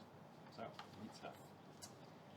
Myrrh, you do, what skill do you want to use to figure out what this medicine. bead is? Okay. Okay, medicine check. 20. 20, holy cow! Okay, you must know what this thing is. Good roll. I know Let me this look is. it up Spent here. like 2 weeks on it in mid class. Where do I have that? Oh, materials. Sorry, I was not ready with this. It's something that I do not. Oh no, it's on the card. Are you going to open up the card? I got let over the card. I'm going to let you know what it is. Yes, so you know this because medicine's exactly the right one to check. It is a bead of refreshment. It is a wondrous item. It's got 1 charge, so you can use it once. You dissolve it in a pint of liquid, and that liquid, no matter what it is, transforms to fresh, cold drinking water. Oh, okay. And has no effect on magical or harmful substances. How much water? A pint. So a pint of liquid, you get a pint of guaranteed fresh, cold, lovely drinking water. Wonderful if you are in a very dire situation. This is a common item, so you say, a lot of these they're like kind of cool things, right? You know yours as a common item, but you haven't figured it out because you didn't roll very well to begin with. But you can experiment with it during investigation if you come early. You can spend one of those stamps and do a bit of experimentation to figure out what's special about your magical rope. Last is 98. That was May. Yes, I see that victory dance over there. Very good roll. You find it's in a velvet-lined box. And when you open up, it's like this about this big. You open it up, and at first, like, whoa, maybe it startles you. It is a doll. The doll is got very. The doll is be dressed any way you like. It could be of any sort of race or creature. It's humanoid though because it has ears and a mouth. Strangely detailed ears and mouth, like very well formed. Like even though the doll itself has sort of basic features, the ears and mouth are especially well detailed. And you can keep that card, by the way. There's paper clips, so if you want to attach things and as to your character sheet and you put it in there. Okay. I feel like it's a spine doll. So why don't you do, again, you can use 1 skill 1 time to just simply know what it is and get a clue. Either a hint, like you got, or you roll high enough that you just know it. I'm thinking history, but probably not Yep. history, because this is my highest, and I wanted that. Or perception. Yep. Again, yeah, you'll change the kind of thing you find out. I think I want to go perception. Okay, with perception, go for it. Let's see what we'll find anyway. Okay. So 13. 13, I'm afraid not. No, you look at it in every way. You notice the very fine detail on the ears and the mouth, but you'll have to experiment with them more. This is just at a glance. You didn't get any clues. And then I jinxed made myself by already the day. Mattel or anything like that at the bottom of the doll. You what? Made by Mattel on the bottom of the doll. Yeah. That's right. But again, you can write the story to say, what does it look like? How's it dressed? Is there any sort of culture that represents? That's all up to you. Get attached to it. Give it a name. Creepy doll. Last thing, you PCs, you can trade with each other. So now you probably end up with things like spell scrolls that you're not interested in. I'll give you a few minutes to discuss with each other. Like, hey, I'll swap this for this, or I'll give you 50 of my gold to get that cantrip off of you. Go. So, looking for donations for my pal. Well, I have Do you want to know what your thing is? And have multiple you don't wanna know conversations. what You can you're all sort of talk all I at have a once. plot point. I'll I find have out a next round. first level I give- spell scroll and a cantrip scroll, so I have a plot twist. I can just find it out. You don't need I don't need But either. you could So save they, that for anything. anyone This is a wants spell I can use whenever I to want. buy either of those off Yeah. me. And you don't want to donate Welcome to. Yeah, I'm good. You're good. Would it, I have Okay. a spell scroll if anybody wants, because I can't use Del, it. would you like to donate to my identify pal? I spent my money You spent- transcribing my spell. All right, yeah, Right, see, how so much I do you put have? that up. Well, if it's between 3 of us, I want 33 gold from each. Well, you're not getting there to try to do that. Would you like to? The more people that contribute, the less it will cost us. I will do the gambling thing with the cards again. So I'm holding a card. Ooh. You have to guess the suit that it is, and I'll give you all my gold if You you gotta can write guess it. You it. gotta write down what suit you're thinking of Ooh. first. I know. I've Write already down. Okay, I already right. rolled for it, so I know which suit it is. Okay. It is a heart. No, I had a club. Out of luck. Damn it. All right, another couple minutes to keep wheeling, dealing with each other. You can do it, of course, like break or The more people who Yeah, I join can give you, in, I'll give you 33, but I want to know what you've got in return that you could give to me. I can give you identify. I can tell So you identify, what. we'll tell you what that rope is and what it I does. will tell you whatever you want to know. Like if you Well, need to you know, could- like my what- doll, you would know what my yeah, doll Yes, I is. can you identify identify your doll. Okay, Yeah, okay, identify that's, the- any- that's worth contributing to. Anything you Yeah, want it's to fine, we know, How much is my doll worth, by the I way? can identify. I it. think it'd be Evaluate worth it. 100 gold. Jeez, okay. Mm. Yeah, I think it's a common item. I'll Don't give you we'll have to look at it, 33. but pretty Well, sure maybe, it's 100. you know, if we all tipped in a bit, Yeah, like it's Could 100 gold. I So want the you to more find- I of wanna us find out who what my doll is, chip in, so- the less it is. everyone's got to do a bit. Good thing. Is it Like- gold or is it something It's a worth? pearl. It's a 100 It's a So 100 if we gold give Yes, you- pearl. 100 gold. If we give you money, you'll be able to get that pearl. Yes, Okay, or I'll give you 33. but like How much if do I have? more people join in, it costs less for So- everyone. I'm giving you 33. I'll give you then. 33 too. You giving anyone else So wanna that's join We one in? could do. I can't do 33, but No, I no, can yeah, do yeah. 25. But like the one more more of us who join in, Well, then I won't have to give yeah. 25, yeah, so the three of you give 25 and you give 25 and I Yeah. split it 4 ways. Let's Yeah. go 4 ways. That's fine. Yeah. Cool. Okay, do it. Sweet. All we cross off, yeah, 25 Yay. gold and now you've, yeah, so now we're rewriting the story. In Jop's Horde, you found a pearl worth 100 gold pieces. So Just a little bit less gold. 65 silver pieces is 6.5. 6.5 gold, Okay, that's so right. I'm gonna take. That's Yeah, remember that 60 art and object, you can four, shred the art 10. object, so you can just have 20 gold Okay. pieces So worth I'll of, have if you just get 3 rid of the silver art pieces object, left. worth the gem. No gold pieces left. Okay. Oh, okay. Fine. Very For that. persuasive. Thank you. I want you to figure out what my doll is. That's what I Yeah. want. Can I just? Sorry, do we it gotta first. move on. We gotta move on. Yeah. Do what you need Yeah. first, but like later. But you could use like, oh, I'm going to use my investigation move to figure out as many magic items as 15 minutes of my time allows, and then you can just go ahead and do it, right? So if you wanted to use that, then you can do it quite quickly. Okay. Little section here to just deepen any PC connections. We did some things last time with, so yeah, this is already up here. So it's another process that I do, which is you've done the mushroom memories thing, where you've all these intense memories. I wrote all those things down from the post-its that you gave me, and then I found some ways to connect into the world. I've talked to some of you ahead of time already. So, for example, Dale, we figured out that you're from Venomman's Hill. Dell, we figured out that you saw Dale in your dream when that goblin village was attacked. Dell and Tulip, you decided you're from Lake Nen and you knew each other, so your memories of being raised there. So these are all things you just go and note, because you'll note that about each other. So when the ROI flowers were kidnapped, Dell, you were there as well. So this is a horrible day, and that I've told you some things too about what that was like, where the Red Brands came through and stole, kidnapped these people. And some of them came back as slaves, and one of the slaves that we'll also check with you was apparently a Hereix. She came back as a Hereix, which is a kind of a brainwashed red slave, where she's basically, she's converted like, I totally believe that these guys should be in charge. Like, why should we just do what they say? And she's extremely sort of deferential. She's tattooed and wearing a beautiful red dress. And then there's a social stigma like, oh, stay away from people like that. They can't be trusted. They're dirty. The Red Brands are hated anyway. They like the Red Brands. They can't be all that good. So, but some of them, of course, you might see that get enslaved. So you realize the Red Brands are terrible people. They're capturing and enslaving and selling people off. In red, the rumor the Red Brands might be associated with some of the Reds you've already discovered. We've established that in the backstory. Myrrh and Tulip. So you had a story where you both worship flowers, yeah, and you had an ice flower at some point. You created an ice flower, and that was one of the things we did. I like that. So, yeah, the ice flower that got made. There's ice that Gale you shot at goblins. So I've got some things to tie in there. But first with Myrrh and Tulip, why flowers? Like, what do you two have in common? Is the fact that you were creating an ice flower was because part of your power you were learning something from the ROI flowers at the time, or is there's some religious crossover? Maybe it was like my mentor was a part of the ROA flowers. Yeah, if you like that. and- Does that does make sense to you what you know of the ROI flowers? Awesome, great. And then I learned from them. Yeah, okay, great. So yeah, the ROI flowers, they worship a goddess ROI, but it's a source of magical power. Now you tap into arcane power, but a lot of these things cross over. Yes, there's some secrets that the ROI did, and yeah, you developed your ice flower, so the perfection of ice. Okay, that's very good. Learned ice from her. Right. And Gail, you learned how to shoot ice. There's some goblins that even made it up to where the black pines were. I talked to you earlier that the black pines are very cold, so they're up in the mountains, very cold and icy, so that should interest you. You said you like to be up in the mountains and sort of alone at times, so that makes sense. And there's black pine trees, there's sinister sort of encroachment of black pine trees, but there's a lot of magical power in the mountains there. So I figure that you might have been in the snowy air at the same time.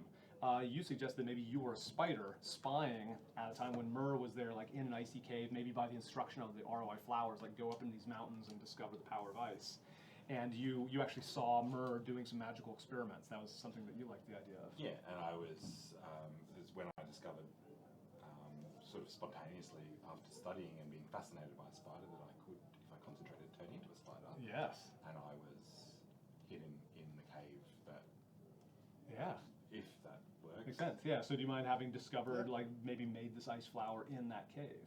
And then when you saw it, did you maybe reveal yourself and you got to know each other, or is it just you Sure. saw each other? Yeah, maybe you met at that I time. do. I don't Sure. want to be a creepy spider on the wall. How big is this They're- spider, by the way? Big, Yeah. like caterpillar spider. Like just Jumping Go spider. into And- So I got a thing It's like about a wolf. spiders. If we Totally- Oh, wolf spider. Oh my god. Totally in character for like a spider to just turn into a human and me befriend it. Hello, spider. Yeah, I mean, that's why we decided to reveal yourself. It's like, he really likes spiders, apparently. Okay, we're off to a good start. So, yeah, you revealed yourself. That's great. Okay, cool. We already talked the thing with Tulip. Derrican, you had that fit of fear, yeah? You say also something about a shadow goddess, like one of your things mentioned a shadow goddess. When you got really scared, you said it was goblins that scared you, but do you want to tweak that so that maybe this was the red brand attack? Like maybe you know Tulip because you were in the same village, and this slaughter that you sort of got out of your head and you woke up and a lot of people were dead. Yeah. Could it because maybe some of the red brands were dead instead of goblins? Do you mind changing Yeah, that way? most certainly, because like among them there was definitely like characters and personnel that Good. were probably should have been able to take down the halfling. Yeah. The fact that they were dead, brought a lot of suspicion, and people were quite surprised by it to find Yeah. a single halfling with all these, red brands. Yeah, Yeah. yeah. So you went in kind of a fit. Yeah, that's what you wrote down. You were attacked. Yeah, and we'll say by these thieves who were the red brands. You went into a fit of fear. You were terrified and lashed out. You came to your senses, surrounded by butchered enemies. So this is something with again now that connects the three of you because it happened in the same village at that time. So maybe if you don't mind having come from Lake Nen, Yeah. you might know each other from that. So again, these are just ways to kind of be a little connected. And you can continue to work on this on your own. You might find ways to develop your story Actually together. You'll get connected. Yeah, we'll connect you in some. So if you come early, there are some other great ways to connect you in because you missed that session, but that's okay. We'll weave you in a little bit later. So I have a few others I haven't covered here, so I'll try to cover a few others. May would be next. Let me just do this. But this fit of fear, there's something about a shadow goddess. Do you know why you had that? Why did you lose yourself? Why were you? Why did you black out? So basically, with like Meridia is the goddess of light. She is very much about like who Darrican really is. Yeah. And he's not sure why he has an affiliation with the Dark Goddess, which is nocturnal. Mhm. He's not sure why he has an affiliation with her, but she seems to kind of also want his attention. in a way. Oh, okay. So you have sort of like two goddesses that are sort of Yeah. both the dark and the light. They're sort Yeah, of vying for exactly. your Yeah, attention. yeah. Okay. So that's where, and like And what's the name? The dark one? nocturnal. Nocturnal. Okay. So like her whole advantage is like if you worship me, if we work together, you get to slaughter and defend yourself. Well, not slaughter, but you get to Yeah. defend yourself. And that's why he's like, all these people are dead. I Yeah. think I know. Ah, okay. It was part of my- Intriguing. I like that. Very good. Let's pick up a few other bits in the time that we got for this. Let's see. Okay, so Myrrh, we found that. Yeah, it's a village, that mentor that you, and of course you're writing these things down as you go. So, yeah, that the Lake Nen village where you found that mentor. displaying magic power. So now you know that mentor was one of the ROI flowers. You established that. You check. The Black Pine Crossroads, you created ice flower. Okay, that makes sense. So that's all taken care of. Gale, you had your village attacked. We took care of that. That was actually Venomman's Hill, so one of the places your carriage was going to. So you're very personally connected. In the forest, near the Black Pine Forest, that's where you're attacked, and that's where you shot that shard of ice. You learned this ice power in the same place where Mur did. That makes sense. Good. Dell, you had a trance dream of goblins destroying a village. You saw that village. That's how you recognized Gale when he showed up. In the forest near your village, this now we know Lake Nen, you're taken in by the beauty and complexity of the bees, the insects among the flowers. That gave you that inspiring feeling. That's just a nice image. So anybody from Lake Nen, you might remember, like, yeah, you do miss perhaps how beautiful, especially the birds and insects. So it'd be nice to sort of honor that memory by sort of talking about, yeah, I miss the honey, I miss the buzz of insects. So if you're reminiscing about where you're from, that might be something fun that you from Lake Nen can have in common. How do you spell it? Early? A-R-A-W-A-I. Okay. Archie, you were in the slums of Fallcrest. You were visiting and you got lost there. Your parents, who happen to be farmers, they found you and made you feel safe. So you're in Fallcrest in the slums. Is there anybody else here? May, you had a slum I experience also as well. thought my first name is his last name. Ah. So maybe, I don't know, he's like 20 years older than me. Maybe my parents and he had a connection or something. Okay, cool. So that'd be kind of interesting. So May is 20 years And junior I'm like to 17. Archie. 17 has name in common. So maybe you were sort of named after. So Yeah, tell me more about his name. Yeah. His name's like his last May. name's May. Yeah, yeah, okay. So maybe I was like maybe he sang my parents or something or Oh, whatever. okay, And great. So in turn they named, you know. Nice. more Okay, baby that's after cool. him. And this is the slum where, yeah, you were cheated by a past employer, a mentor cheated you. Yes. That you felt vengeful and no one to Yes, stand that up for was, you. But maybe because you made that connection, so maybe you kind of stepped in, like that time when you had that mentor. Nobody stood up for you until Archie came to stand up for you. Does that make sense to you? Yep. Yeah, Okay, Yep. great. sounds good. Let's go and put that in. Where's my inputs? So yeah, Archie stood up. Good, and that'll happen in Fallcrest, which is as described in the introduction show. That's where the carriage originally came from. And we might do flashbacks sometimes where, especially if only a few people show up or we do like an early session, we might do a little bit of that scene. We might replay that scene back when before you're level 1. Derek, and we covered your your attack. That's great. Archie, the best of the slums of Fallcrest, we placed you there. Yep. There's an old neighboring farmer, Archie, who befriended you as a boy, taught you how to hunt and speak Elvish, and you felt safe. Well, the Lake Nen, so you probably don't live in Lake Nen. Let's not pile everybody in the same place. But that forest is pretty near Fallcrest. You could get there in one day. It'd be like a day trip to go from Fallcrest out to the country. And lots of elves are there. Do you think that maybe your mentor that taught you how to hunt was from Lake Nen? Can work. Okay, so you don't necessarily have seen each other, but at least you're familiar with Lake Nen, and so when there's reminiscing about Lake Nen, you can sort of join in on that. Was in Lake Nen. So you see, we're just kind of weaving everybody together to kind of help stick people together there. All right, and Tulip, we took care of yours. We had that Weeping Forest thing. Yep, good. I think so. Everybody's kind of been hooked in. At least, so does everybody here feel like you got at least one memory that attaches you to somebody else? Yeah. Okay. Please write down whatever details you want, but at least write down what connects you to one other player. So whatever has, try to mention some other character's name in your backstory, so you know that area.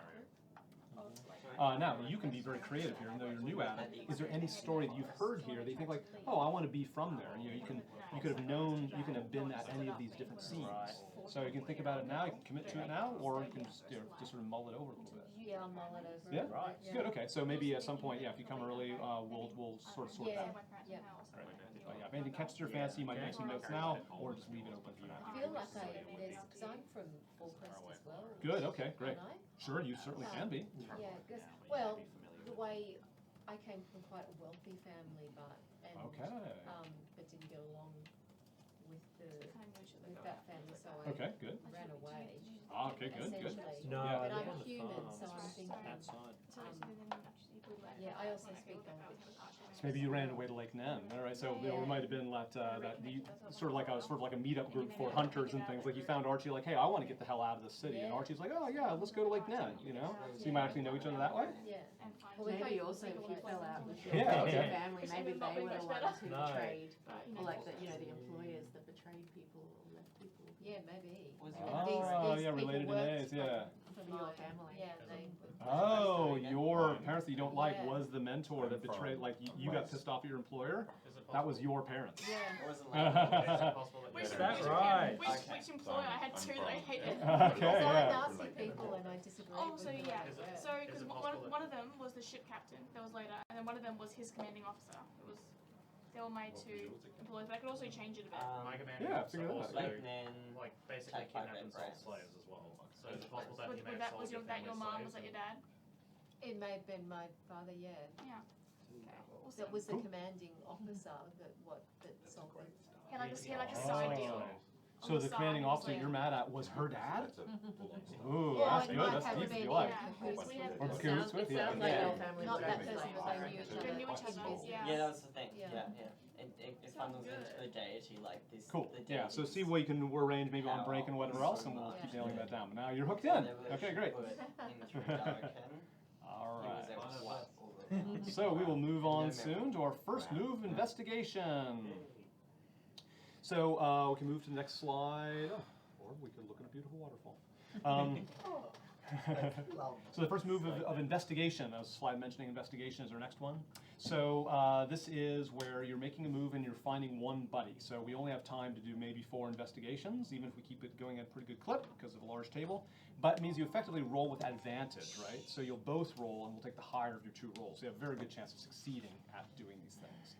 Why are you making moves? I've done this before, just real briefly. Remember, you get clues, you can get more items, you can find more challenges, do more discoveries. That's one reason to dig deeper into things.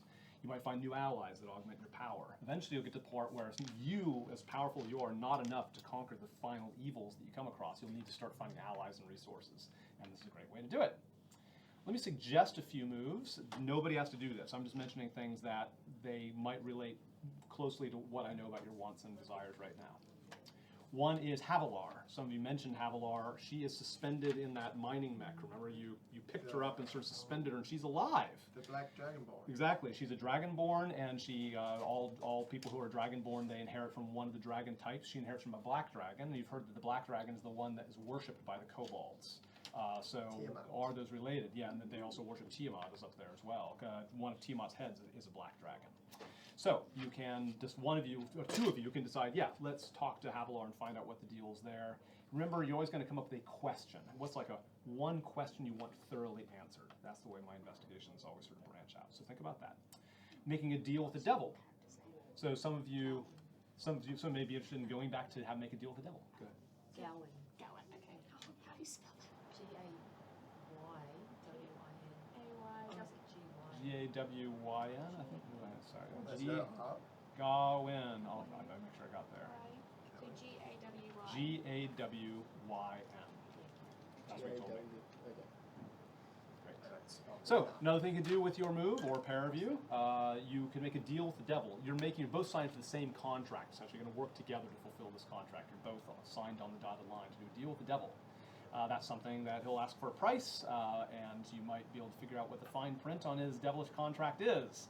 And you can get great rewards, but you have to fulfill the contract. Otherwise, very bad things happen if you break a devil's contract.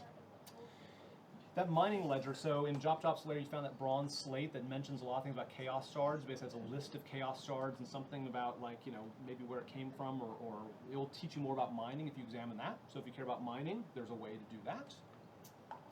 How to stop the raids, right? If you care about these raids, as I know some of you do, you might say, okay, how do we break this machine? Like, how can we figure out how to, convince the kobolds to stop doing that? So you want to work on the kobolds. You maybe want to, figure out where these shard seekers come from, like the ones who are put in the mechs, people like Havilar. You might find out generally what the hell is happening with mining. So that's something you can choose to investigate. Or anything else. It could be in the red dungeon, it could be anywhere that you've explored, you can travel there. So, everybody take a few minutes, find a buddy, propose to each other. Here's a question I really want to answer. Who else wants to answer this question with me? me, but everybody should find a buddy to do it with. So go. Does anyone want to go suss out the mushroom cave? Well, if you go, Do you you remember in the mushroom you cave got that there a was that shot. weird sound? Yeah, there's on a weird pathways? sound and Not that I'm there's interested in, goblins. but I just Yeah, if remember you Yeah, went, there's you a could weird try and sound. ripen your shot If at you the were same to go time. there. if you- Oh yeah, because I've got a shard and I don't have it around my neck yet. I really like It's to. not right. Oh, get it glowing, yeah. Yeah. Sure. You So go if you with partner him. up, I'll then go you'll to be able to do that, and then you also Very might get your interested shard glowing. Yeah. in- Is hers ripenable? Yes. Not on a Yeah, chest. 'cause I think Let's say she's in the background, and you trade Yeah, in because yours, and you I'll get go one with on you. a chain. So if it's not on a chain Is it now, just you in can the mine? choose to hand in your raw chaos shard, and the Mining. kobolds will Was give you mining. one on a chain. Just to Okay. find out Swap it. more about what's Yeah, going on. because I've got one. I mining just don't have it on. Cool. Okay, great. And then there's how to get out if you don't have it. So we'll get to that in a second. Great. and one. So discuss that. If you're tentatively locked in, think about what skills you might want to use. So it's going to turn into both of you will do the same skill rolls. They're both do the same skill roll. So figure a skill that you're both okay at, perhaps, and they think is relevant to. And what's the exact question you want to ask? Why? I'm kind of interested in the You can figure out- machine Well, she was making. You remember the Well, There's this whole there's thing, and there's three schema options. as There well. Like is you need to figure out the beast, history more behind about that the we can kobolds. go What? scope Because out. we Yeah, still they're don't know what the creative. chaos There shards is are actually used for. Like, surely they're not just a drug. You Goblins. know, No. surely There's goblins that we they can are go something. suss out. Or there's this big Surely mushroom you would have some sort of use that for them. is. Yeah, let's say to put this Especially together because she TMI, has she's to go a the big mushrooms to evil ripen it, so it dragon, has to be the so- mushroom. Okay, Yeah. let's forget about the goblins and the beast. Right. Otherwise, she can't do that as well. Yeah. I've got plus 3 What? dictate. It's sort of been So, sort of, you know, Wow. My character. like a Robin Hood. Just- You know. we're Also, if there's a part of the investigating world you really want to basically investigate nearby, what like you're actually want to doing. get out of here and like try to find a landmark that Sorry you've heard about, guys, just- you can do that as well. So you might travel a bit as you're They just flying. got a good one.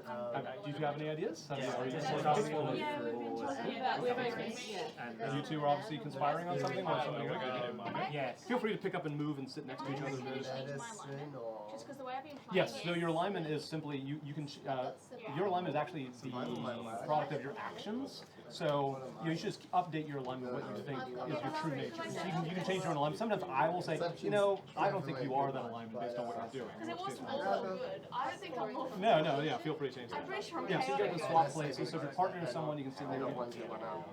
Okay, I'll come sit next to you in a sec. So another couple of minutes to figure out what you're doing. That's a good question. So survival. So there was So I'm gonna get my D20 with me and that's Survival it. probably work. There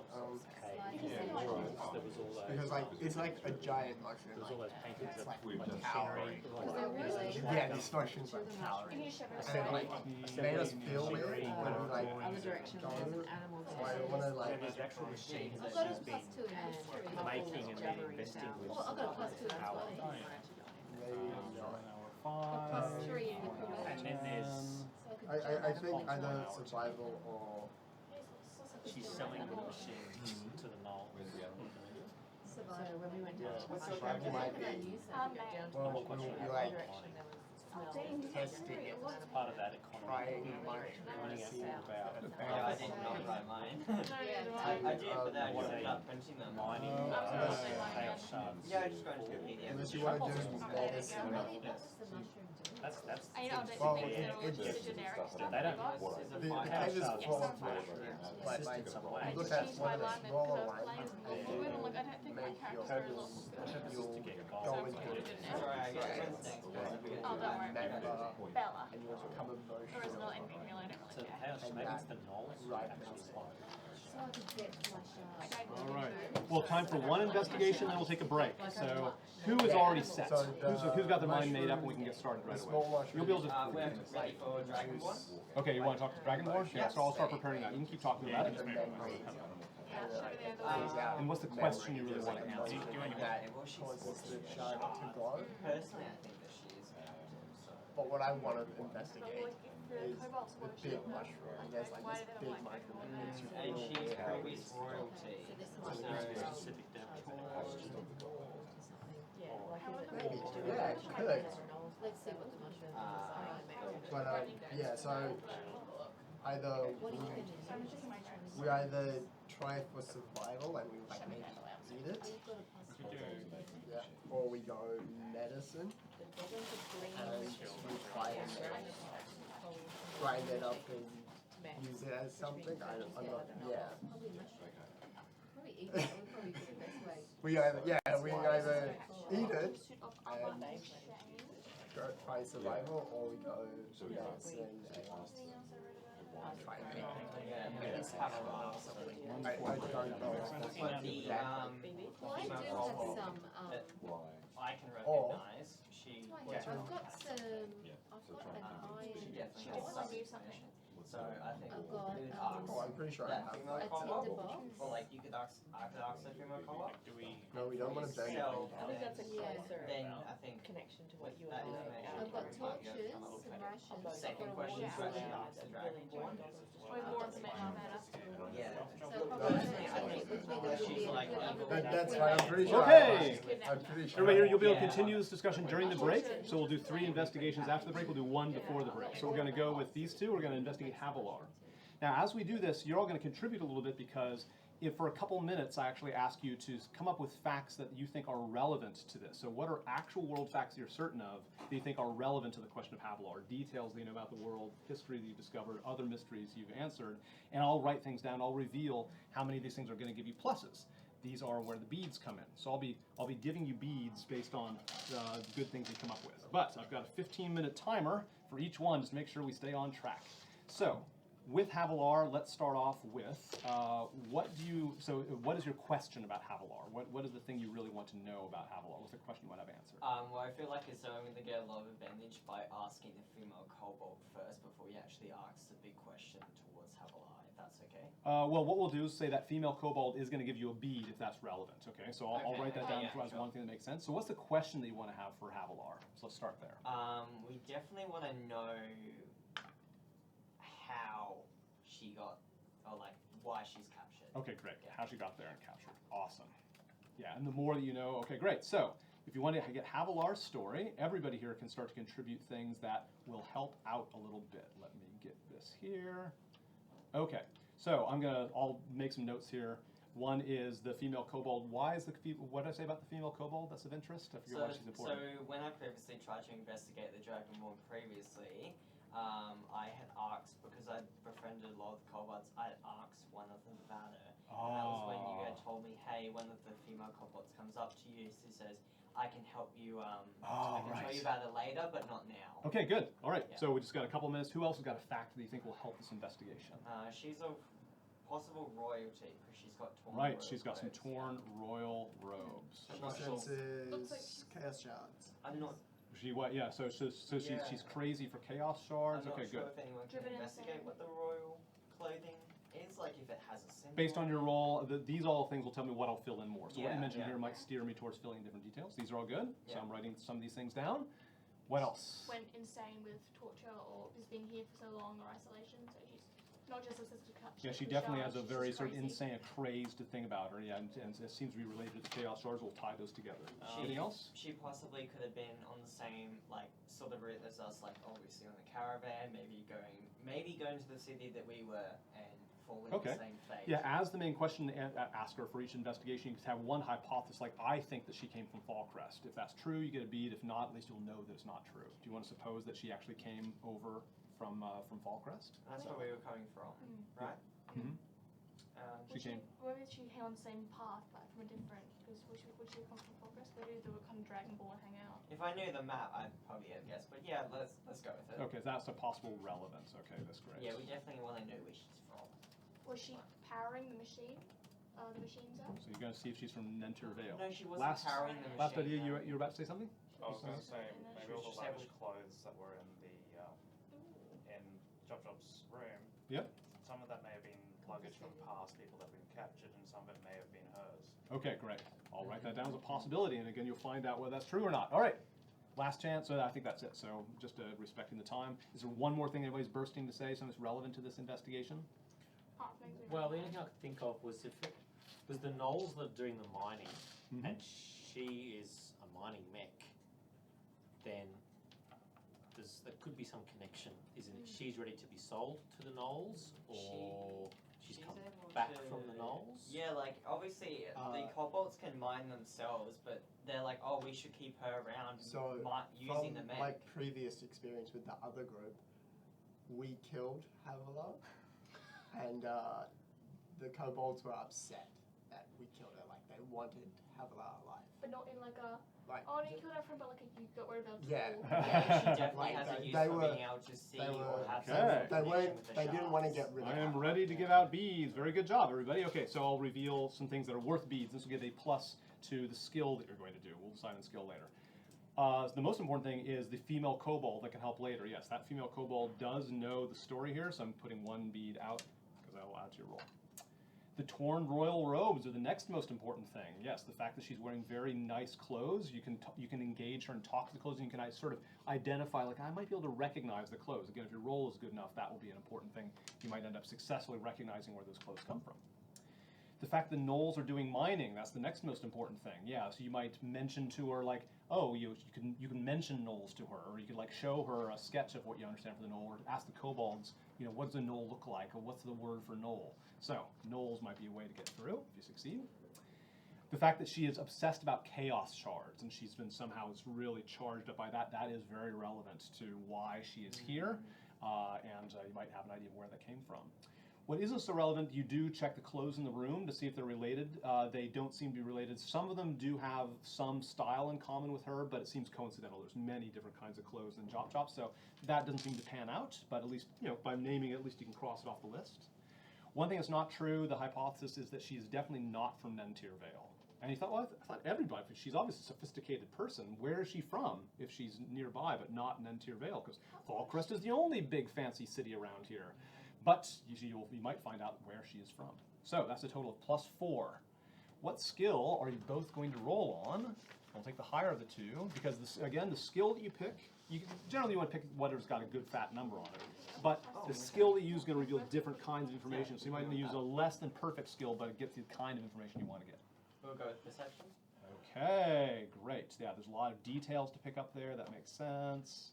All right, do If we perception. had a high investigation, maybe. What's your investigation? +1. Alright, Okay. +0. All right, so each of you is going to roll a skill check with perception as your bonus, and then add, so take the highest of the two, and then we'll add 4 to it. So basically just do two perception rolls. Let's start off with that. Each of you do that. I got a 16.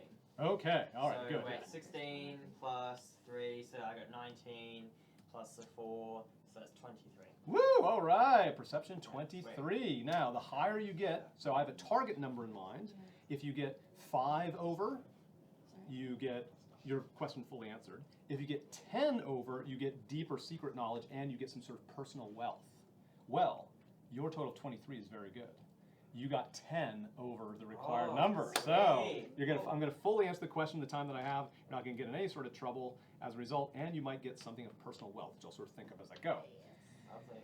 All right, so again, I'll mention these things. You can write these things down slavishly, just remember, I mean, you're not required to write stuff down, but people tend to be pretty fascinated by it, so, you know, it's up to you. And everything you learn, of course, will connect to other things. She is from a city called Dimgate. Dimgate, capital D. Say that again. Dimgate. She's from a city called Dimgate. From Dimgate. Yes. Dimgate is to the south of where you are now, and it's a very rich city. The weird thing is there's no roads connecting Dimgate to here. Like how she wouldn't have wandered here from Dimgate. You know, it's all wilderness between here and Dimgate. Dimgate is actually a port. It's called a dim gate because it is the gateway to the sea. Something I'll describe only if you want to dig into it later. Dimgate has a way to get down to the ocean. I think of it as a port city. It's really on top of a cliff, but it has a way to sort of commerce with the boats down below. So Dimgate is a rich port city. It's got a lot of sophisticated, like royal rich families. This is more sort of like, you know, medieval Italy, where it's not really royalty, it's just extremely powerful families all vying for power with each other. Havilar is from one of those families. The reason she has such nice clothes, and your perception told you, you notice the details like, ah, yeah, as you look through her clothes and looked at her tattoos and stuff, it's like, oh, this is Dimgate stuff. And as you mention that to her, you know, she can get just lucid enough that if you mention the right sort of perception details to her, she kind of comes to enough to tell you, hanging as she is from this mech. So you confirm that. But how did she get here? Again, we've got full answers. She got on the shit list in Dimgate. She got on the wrong side of the town council. The town council is a bunch of like hooded people who are, you know, in charge of passing town laws. And if the feuding gets too bad, or if you just get on the wrong political side of things, you can be exiled from Dimgate. She was fingered as, you know, you've broken laws, you've been maybe caught murdering someone or poisoning someone, or you didn't bribe the right person. So This is what the female kobold tells you. It's like, oh yeah, from Dimgate, yeah, they get sent up here if they're bad. They get exiled from Dimgate to the PSC. PSC, what is that? That's the next thing you discover. To the PSC. You figure out what's the PSC? The Pacific Solution Center. That's the initial. So the Pacific Solution Center.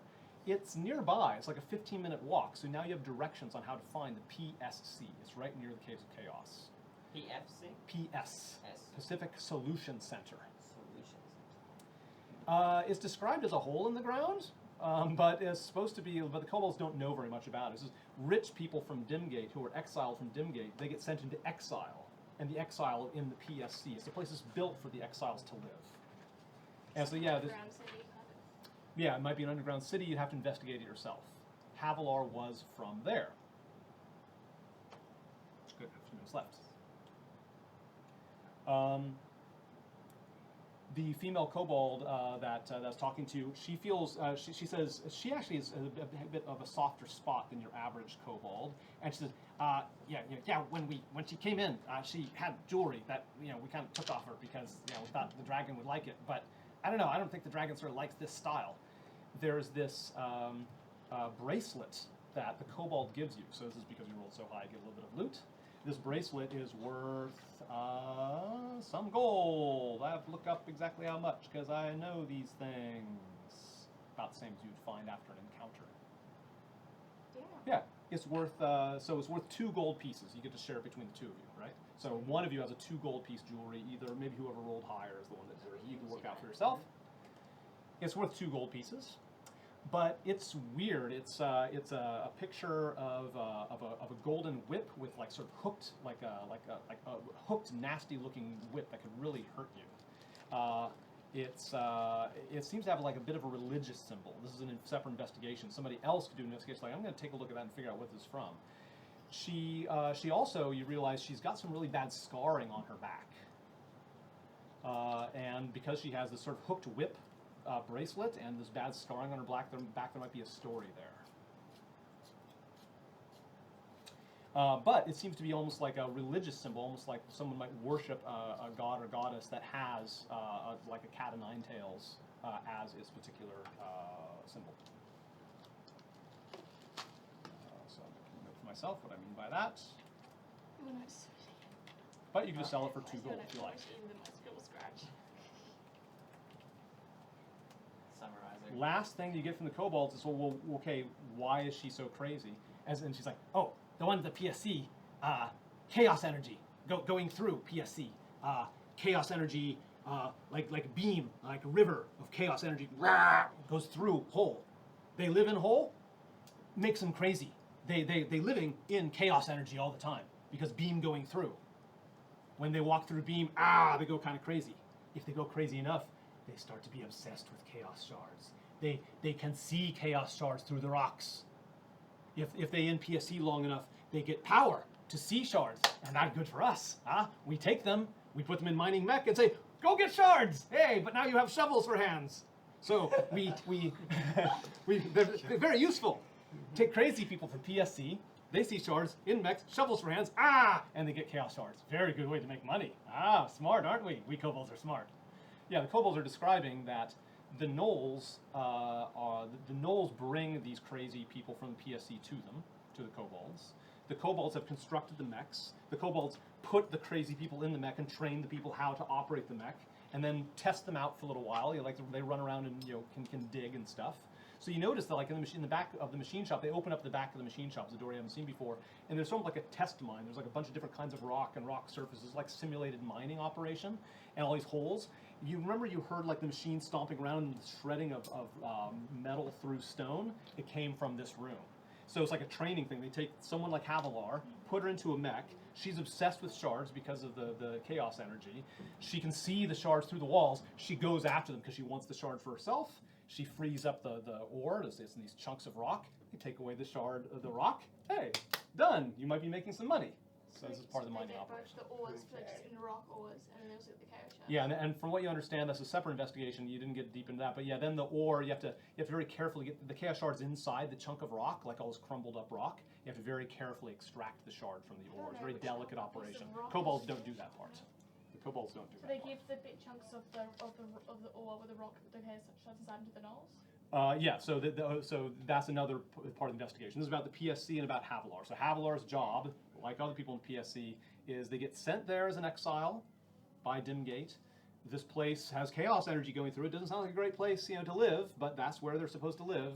It drives them crazy eventually, and they turn into this mining Is this operation. an on purpose thing that drive them crazy, like living there with the chaos energy? Or It's very handy. I don't know if it's on purpose, but it's handy. It's a good thing. Very lucky, but it's good for us. That's all I know. That's what she's saying. Do they get the chaos She doesn't shards back from, like, let's say when they throw the rocks, like they? No. They, We kobolds get paid. They get paid for giving we them get paid by gnolls to make mining machines. Okay. Our job, make mining machines for the gnolls. Gnolls pay us for mining machines. So Gnolls take the ore somewhere else, and over to the east, across the canyon, up the assholes.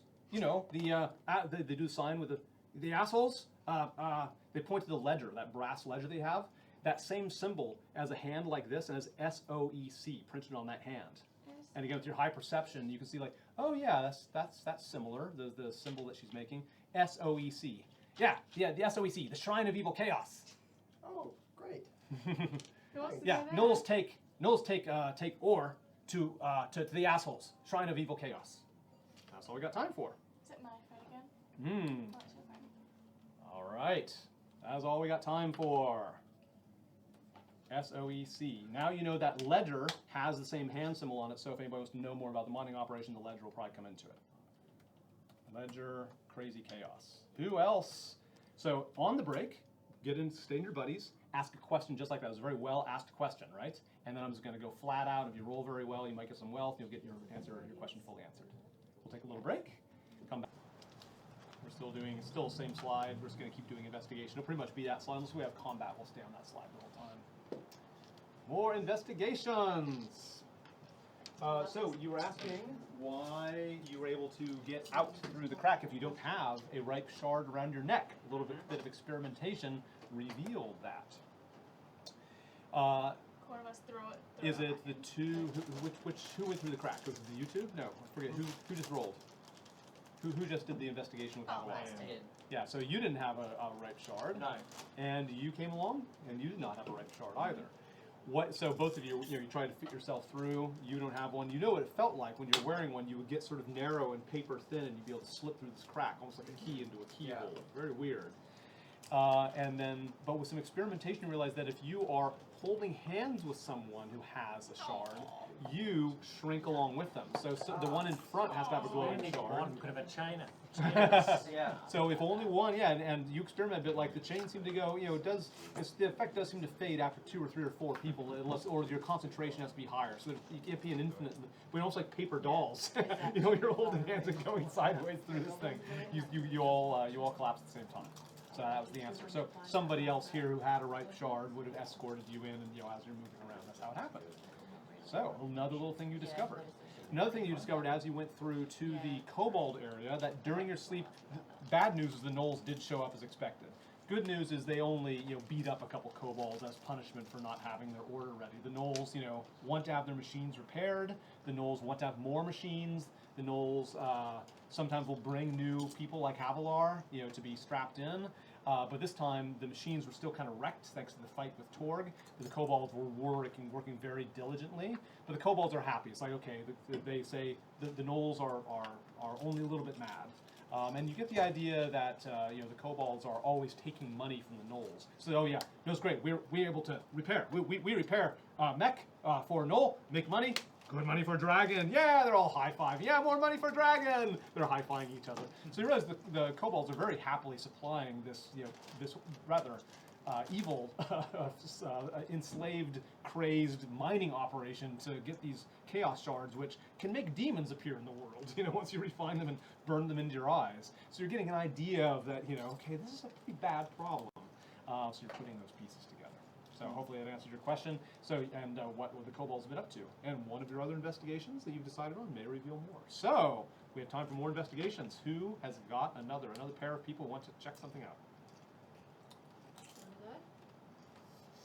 We want to go and see the mushroom. Okay. Okay, good. Because I missed out on the mushroom. Right, yes. So you'll do a twofer, right? You'll go to the mushroom cave. Don't touch them.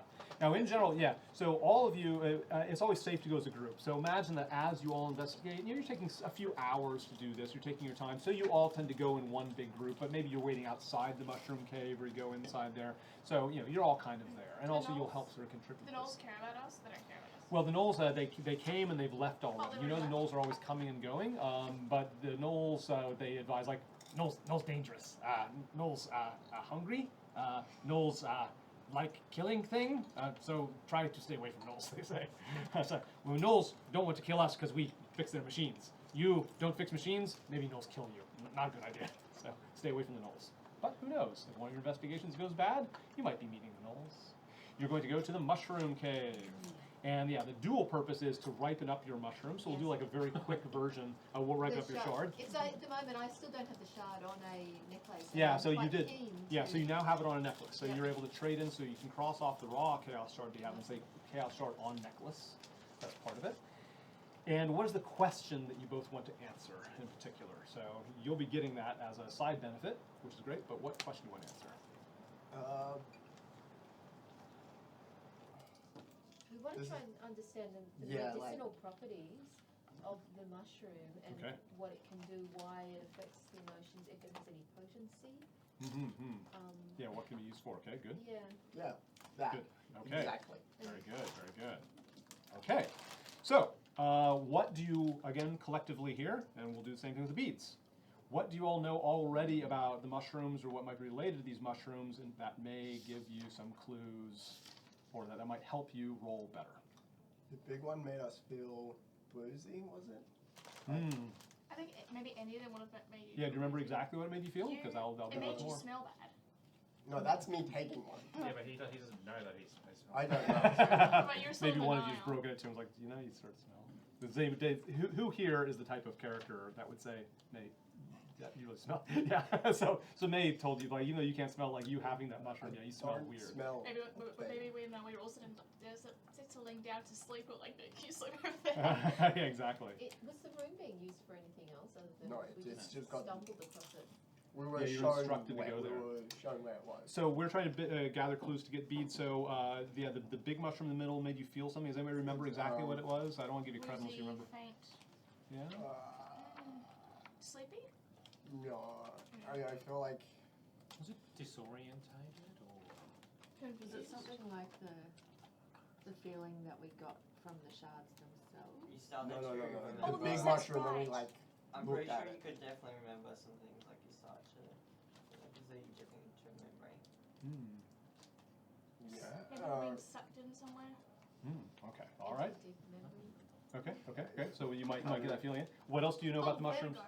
Vertigo. Was that It was fey Vertigo. We jewelry? looked at the chaos shards earlier. Ah, You okay, looked at them good. directly. You got really dizzy. All the perception went away.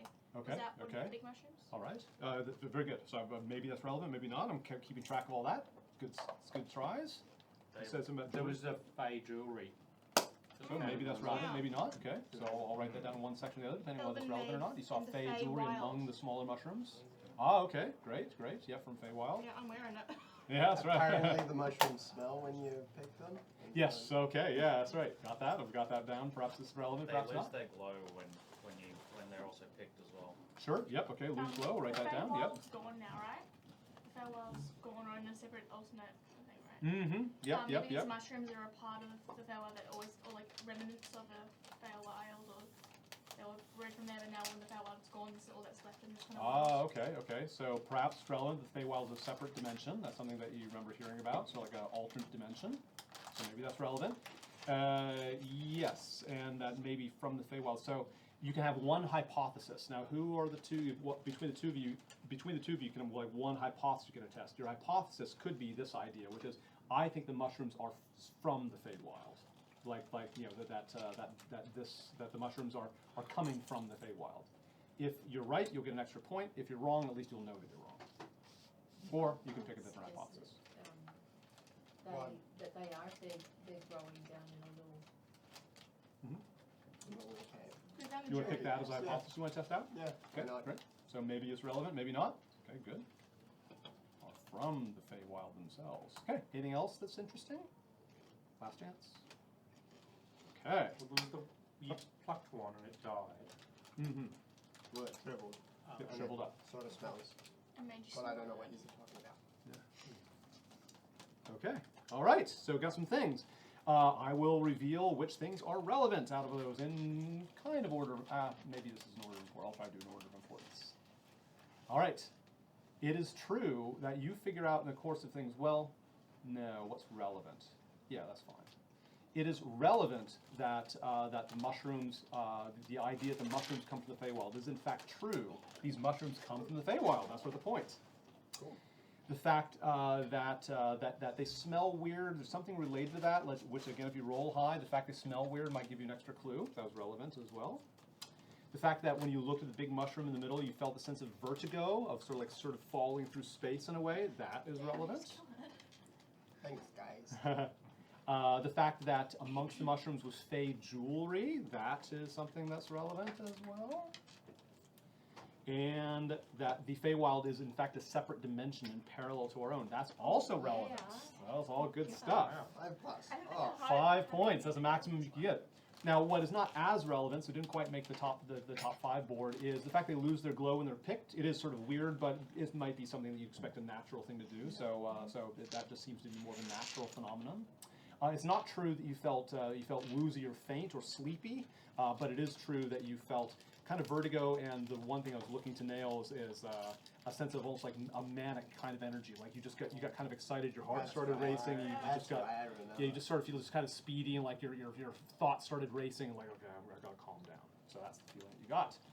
What skill are you going to combine? And now this is also going to help you ripen your shard. So based on how well you roll, this will also help you ripen it.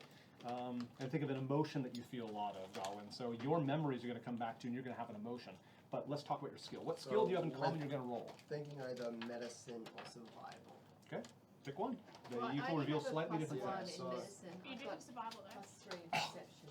What have you got in perception? My perception's +3, but I don't think we'll find out what we Yeah, okay, so want either from medicine or perception. survival. Yeah. You got +3 in Okay. survival, I think. So which So, one?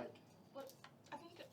I think we have a +3 in survival. Also. Yeah. Yeah, +3. so like survival, so we like test Okay, it out. survival. All right, so I'll copy this down here. Okay, it's the mushrooms. All right, I'm just going to paste these down here so I can refer to them. So you know what your survival bonuses are? Yeah. Great. All right, let me do that. Mushrooms there. Okay. Relevant. All right, so first of all, figure out which of you has the higher of the two as you go survival. And so do both. Nat 20. Woo! All right, great. Fantastic. Great. Okay, so survival. What's that, Myrrh 28 all and up? Gawain. 28. Myrrh rolls in that 20. Okay. Nailed it. Fantastic. You are able to use your survival instincts. It's almost like if you're out in a very dangerous territory, like panic is the worst thing that you could feel. Like that was what your survival training told you. And you have really mastered, like, even though you think that you're in danger, as you get closer to the middle of these field of mushrooms, everything's telling you like you're in grave danger, or your mind starts to panic, you get very flighty. But you, because you're so masterful at your survival, and you've helped advise your friend Gawain to do the same, is just stay calm. Panic is what will kill you in the wild. So you're able to stay focused as you're able to get deeper into the mushrooms than ever before. In the course of doing so, you find a lot more fey jewelry. Because you got a natural 20, I'm going to say that you each found 50 silver pieces worth of fey jewelry. You find lots. So 25 each. So you find 25 silver pieces, and you find 25 silver pieces, or you can split it differently. No, that's fine. So 20, remember that's 2.5 gold. 25 silver pieces worth of fey jewelry. As you're looking at that, you discover that, because you're able to focus your mind, that there are rotten skeletons that this jewelry is connected to. They've been pretty much overgrown by these mushrooms. These mushrooms have been feeding on dead bodies that have this fey jewelry. So this rot is sort of underneath. Again, survival, you learn a lot about, how do you sort of read tracks and see animal bones and things. So you did so well that you also get some information. These are elves. These are elven skeletons. and much more important, they are Eladrin skeletons. Eladrins are the elves that come, they live mostly in the Feywild. They're much more rarely seen on the material plane. So they're like the elves that never left the Feywild, because as we learned about the Feywild, it's the original land of the elves, sort of like their homeland. That leads you to really look at the central mushroom, this middle one. You master with your fear, you master that and stare at it, and as you get closer, it turns like a very bright green color, and like an iris, this portal slowly opens up, and you see through the portal, you see the Feywild. This is a passage into the Feywild in this cave. Yes. You see wild creatures, and you see trees of all kind of heights and descriptions. But again, it's not just this manic feeling. You do feel this surge of emotion. You know that about Feywild, again, because your survival studies must have brought you into that. And I want you to also write down, you have a natural advantage on Feywild survival, so write that down. You have a natural knack. A natural 20 says that you're, maybe something in your backstory is to think of something that, what's the reason why you're so good at so you know so much about survival in the Feywild. Well, looking in there, like, you don't want to just go crossing the Feywild. You need to have a full party to be geared up for it. You might want to be equipped for it. But you can go adventuring the Feywild. The cool thing about, if you walk through the Feywild, you can pop back out of the Feywild again, back in the material plane, and you can take just a few steps in the Feywild, and you'll have gone miles in the material plane. If you know how to harness it, you can use this to basically take huge jumps in the material world. So there's a skill called Fey Step, which some characters have, and that means you're very briefly stepping yourself in the Feywild, taking one step in the Feywild, but you actually are going like 30 or 60 feet in the material world. So this is very much a version of the same thing. You might be kind of random where you end up, or maybe maybe you can actually travel through and find another portal. You might get the sense, and again, a 20 tells you many things. You say, you've heard of Fey portals that are in the world. You think that it would be an adventure unto itself, but you all could go into the Feywild as a party, look for another portal back in the material plane. You might have an idea of where you're ending up, and you can start using that as a fast way to get around the world. Very few people in Courage and Chaos have discovered this, in fact, so this is great. So Fey portals. So a column you discover something about Fey portals, and this is one of the Fey portals. As soon as you open up, there's animals that sort of raise their heads, sniff, and they look at you, and it's that smell from that mushroom. A couple of the like these sort of weird sort of combination between like feral cats and crabs. You don't know what these things are, but they see you and they have these sort of dealy bobber antennas on top, and their nostrils flare and they start running towards you. Like they don't like the smell of that mushroom. The fact that you've plucked that mushroom makes you an enemy in this world. And so you instinctively, if you're survival, you step back and like the portal closes again. Say, okay, you know that if you're in the Feywild, be very careful what you pick, because whatever you pick or kill might make you an enemy of the Feywild. So be very careful what you harvest. You have to keep things in balance.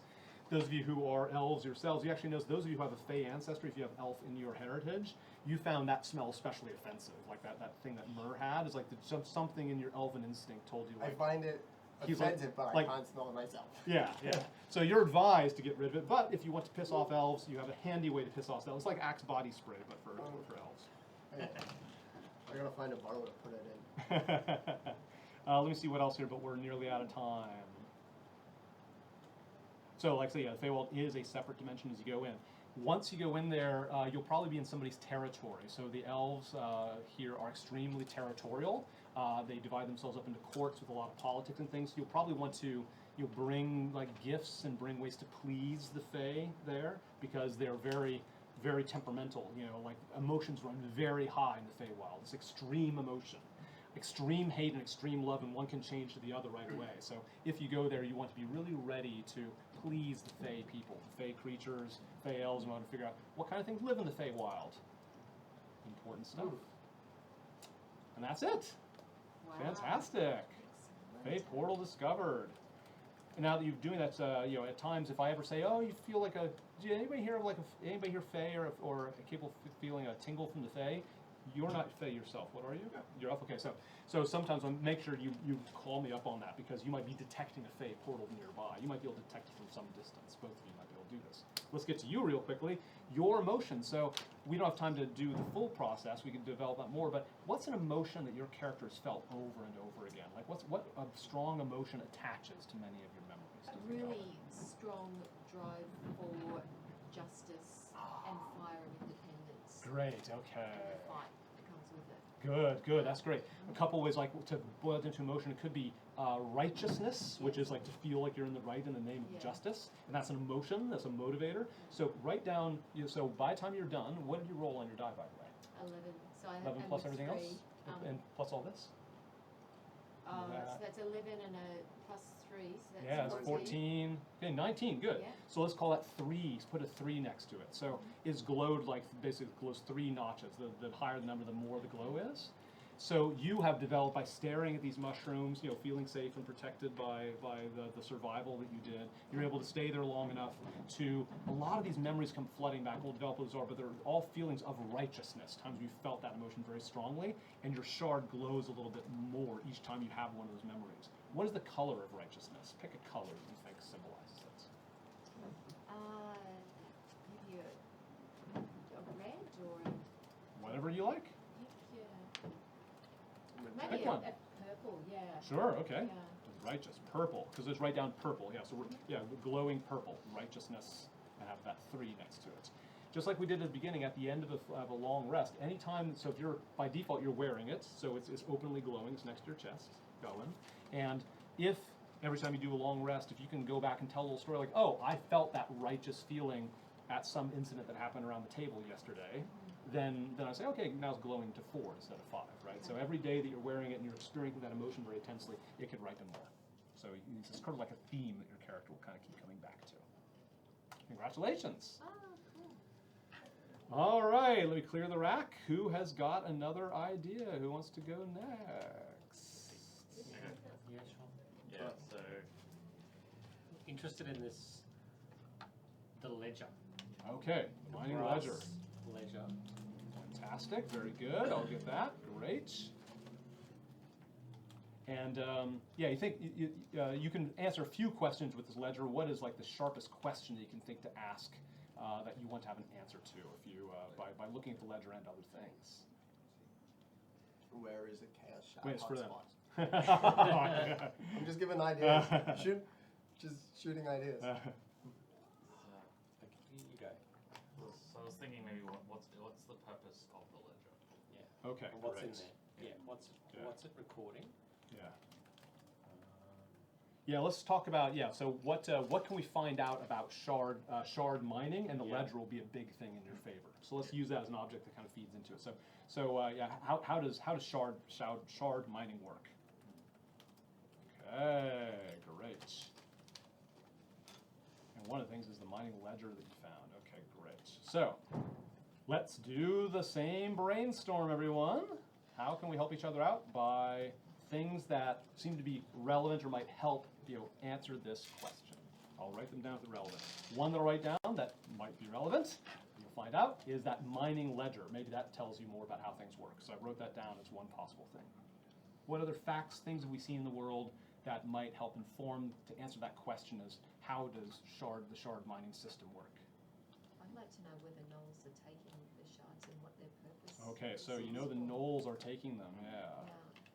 The gnolls are taking the ball And there's to this Shrine of Evil Chaos. which is on the symbols and Yeah. That symbol, Yeah, which is on yeah. the ledger.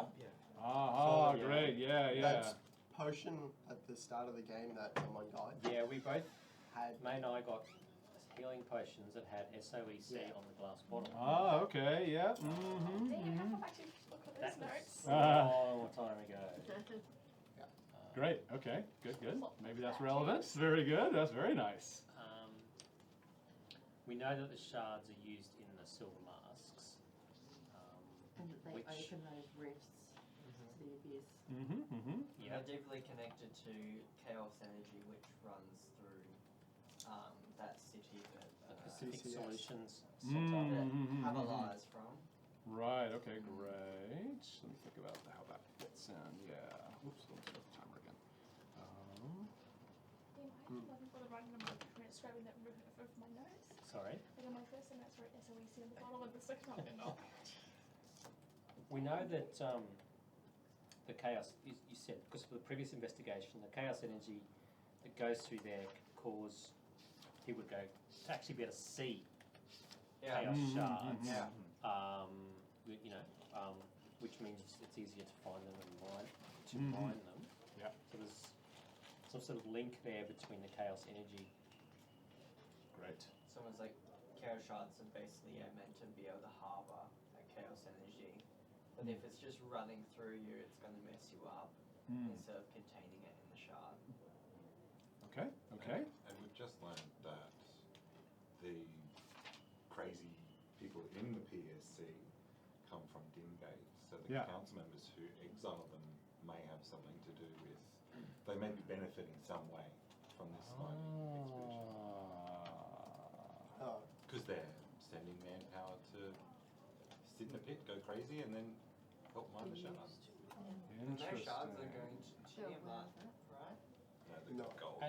And can I make a hypothesis, if you're okay with this?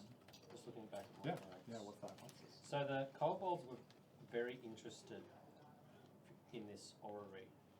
And given, they're all part of this economy, that must have something to do, well, I think it has something to do with the mining economy. Okay, very good. All right, but yes. I don't know what Okay, that great. might be. All right, that's all the time we've got. Let me figure out some things to reveal. Good stuff, everybody. Very good. Okay, hang on here.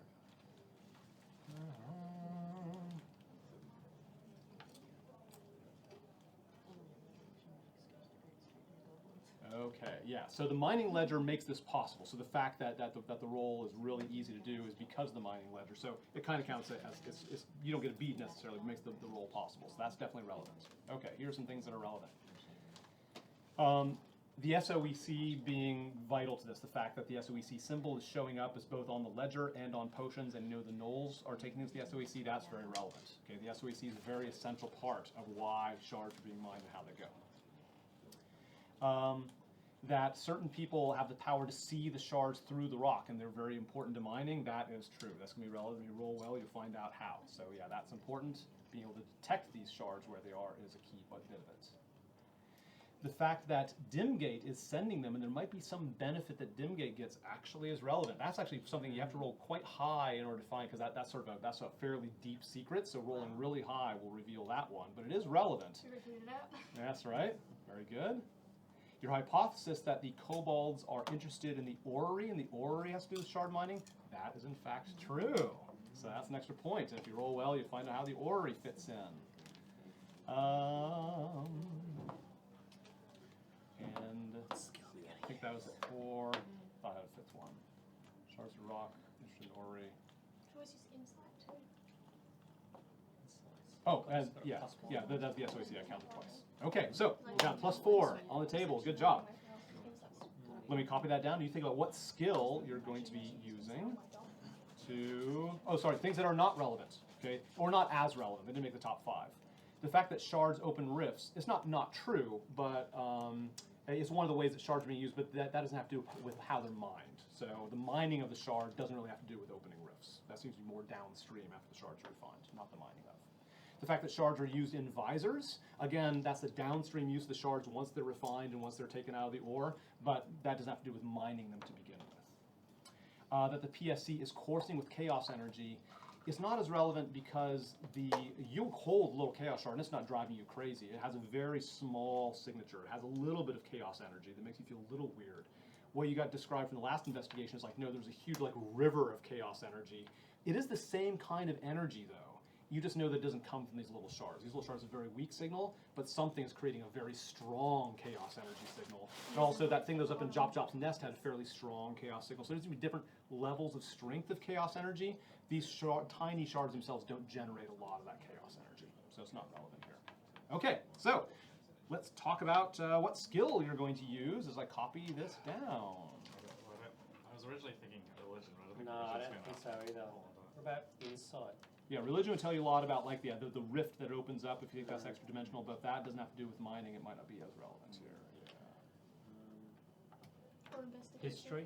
History, I think, is probably the trifle. Yep, yeah, history is just generally collecting a lot of information and hooking things up, so that's a good catch-all for this sort of thing, sure.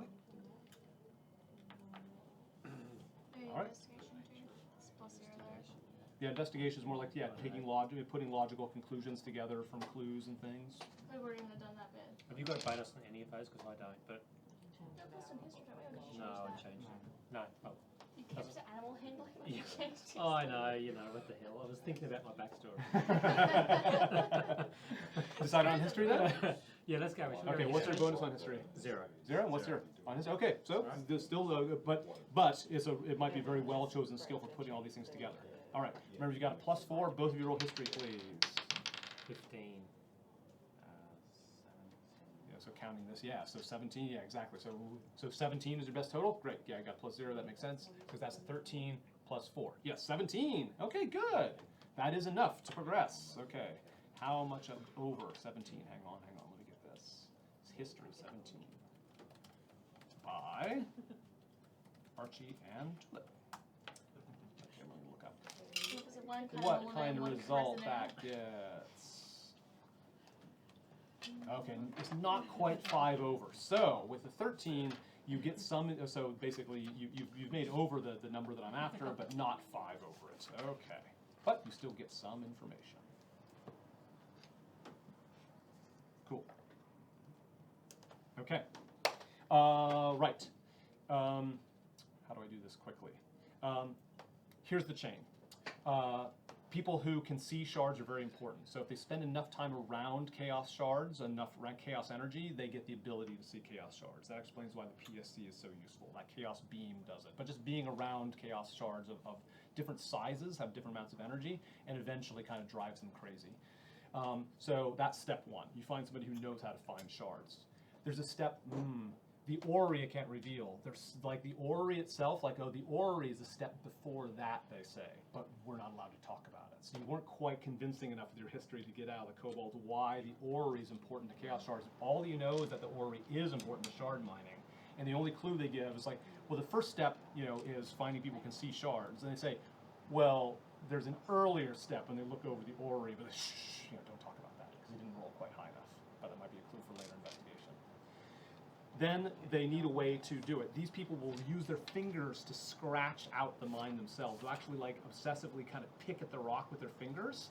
That's when the gnolls notice, like in PSC, when the gnolls see that someone's picking away at the wall, they say, they're ready to find chaos shards. They scoop them up out of the PSC, capture them, and take them to the Cobalt to be strapped into these mining shards, these mining carts. The ledger that you're looking at reveals several different things. So the ledger itself has a list of chaos shards. Again, with your history being just middling, you only get a few bits of information. You might investigate again to get more out of it. But it does track different people are mining the shard. So each shard says who is it mined by. There's like a dial that has different sort of settings on it. Most of the shards have been mined by this dog-headed creature.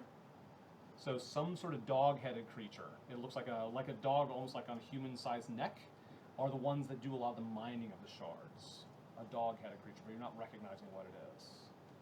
A few of them are mined by these 2 letters. Who here knows Draconic? So it's the letters JJ in Draconic, but you're not sure, you haven't figured out from history what that is. So some are mined by JJ in Draconic letters. Quite a few are mined by the dog face. And a few are mined by, they have to sort of... So dog-headed, JJ, and dog face.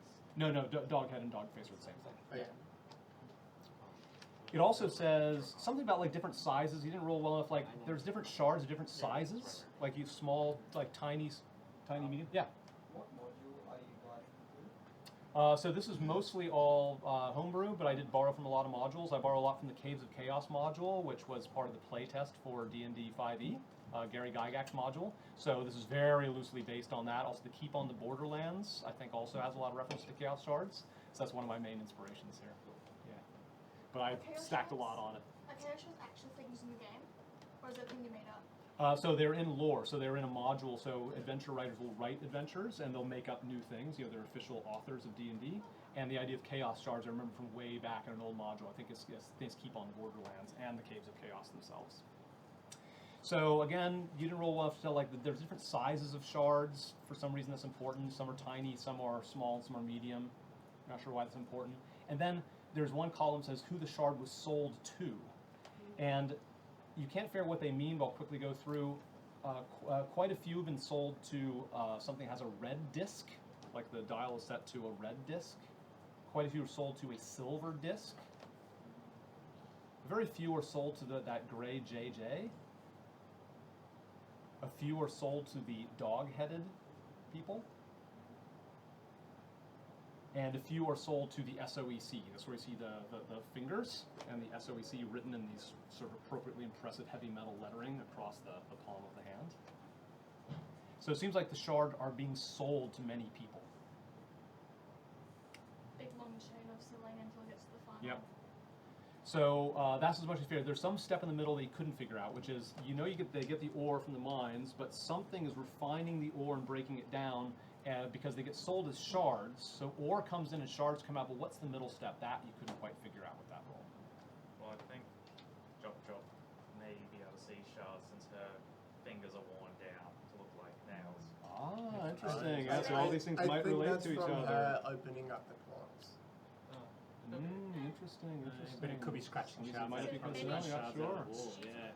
So that's either from the experience of shoving shards in her, visors. If that was the case, then maybe who was it? Chief? Cobalt, the one who you took BB? the advice. BB. You would have had the worn down fingers to maybe progress that far. Or Natnik, yeah. Spent time in the chaos thing. What was that about Draconic? Oh, one of the names was written in Draconic, which was JJ. Written in Draconic. Okay. I understand Draconic. Yes. Okay, very good. Got to have a few minutes left. All right.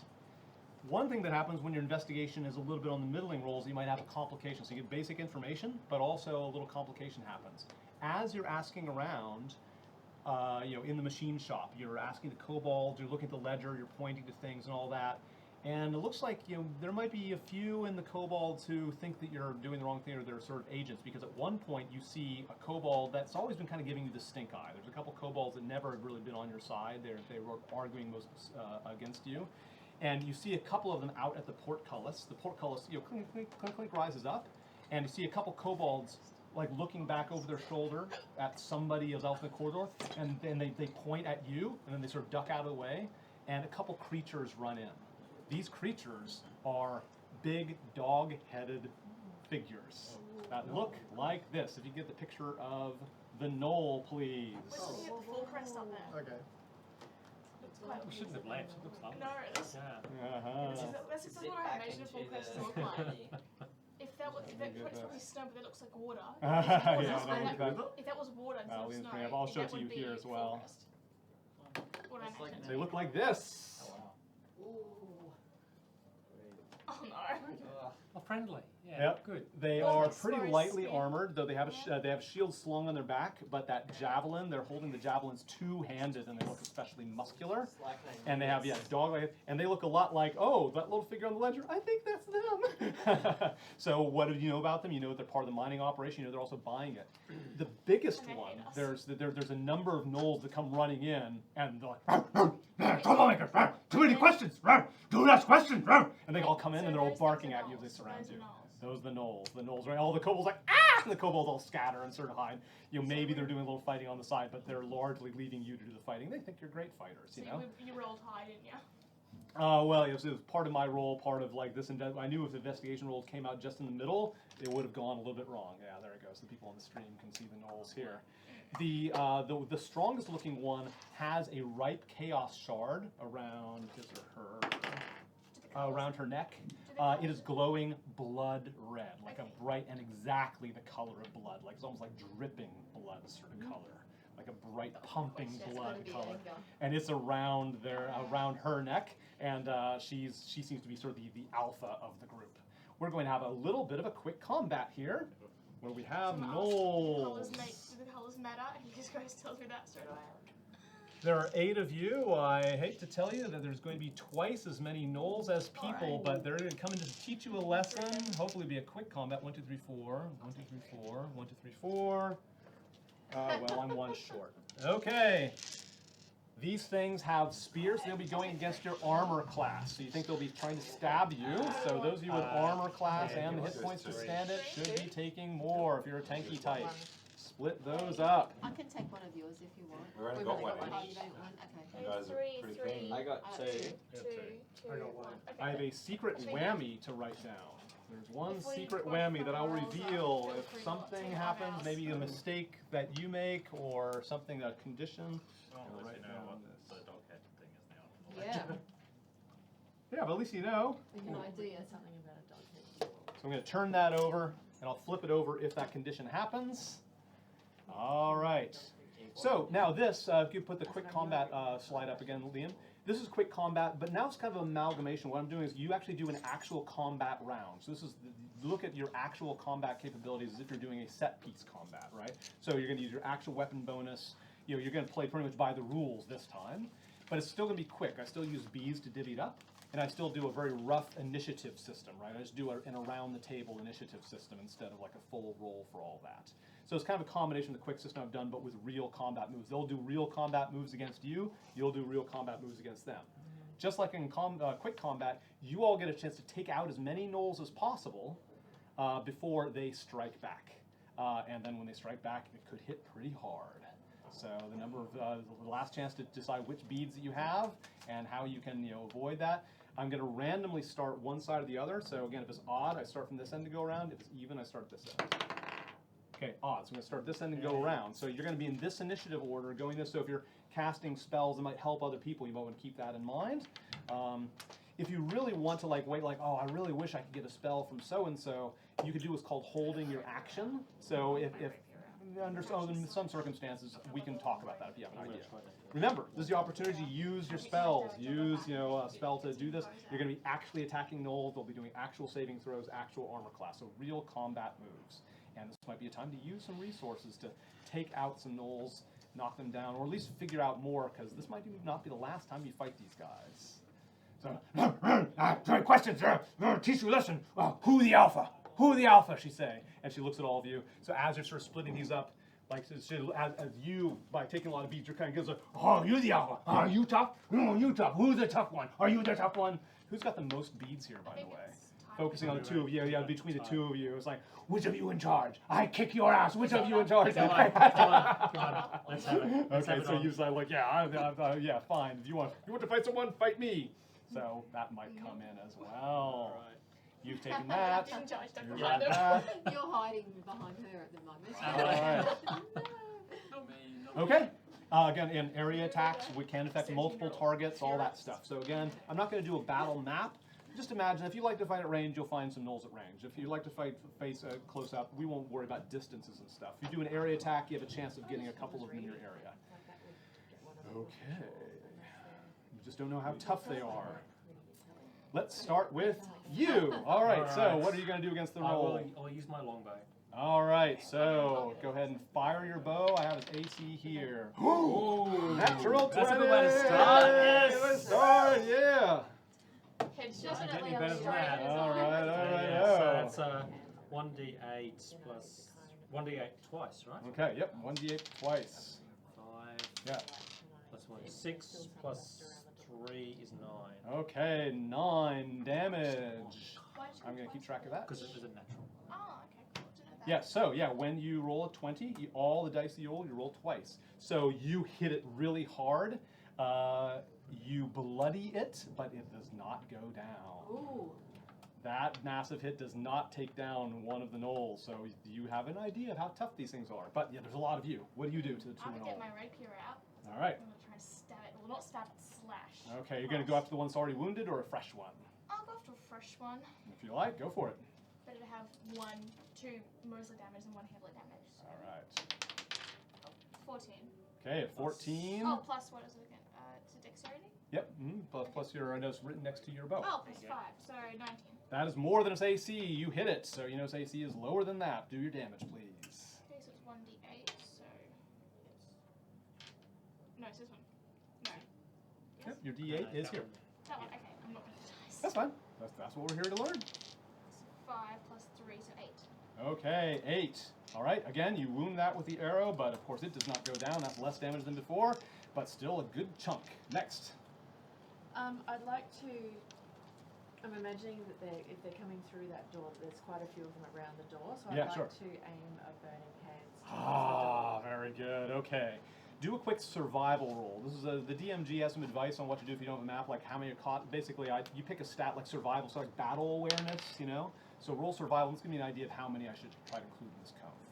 7? Okay, not bad, but that's not very high. Yeah. 2 of them get caught in your cone, so at least you'd be able to do a twofer. Okay, the aim wasn't as good as you possibly could want.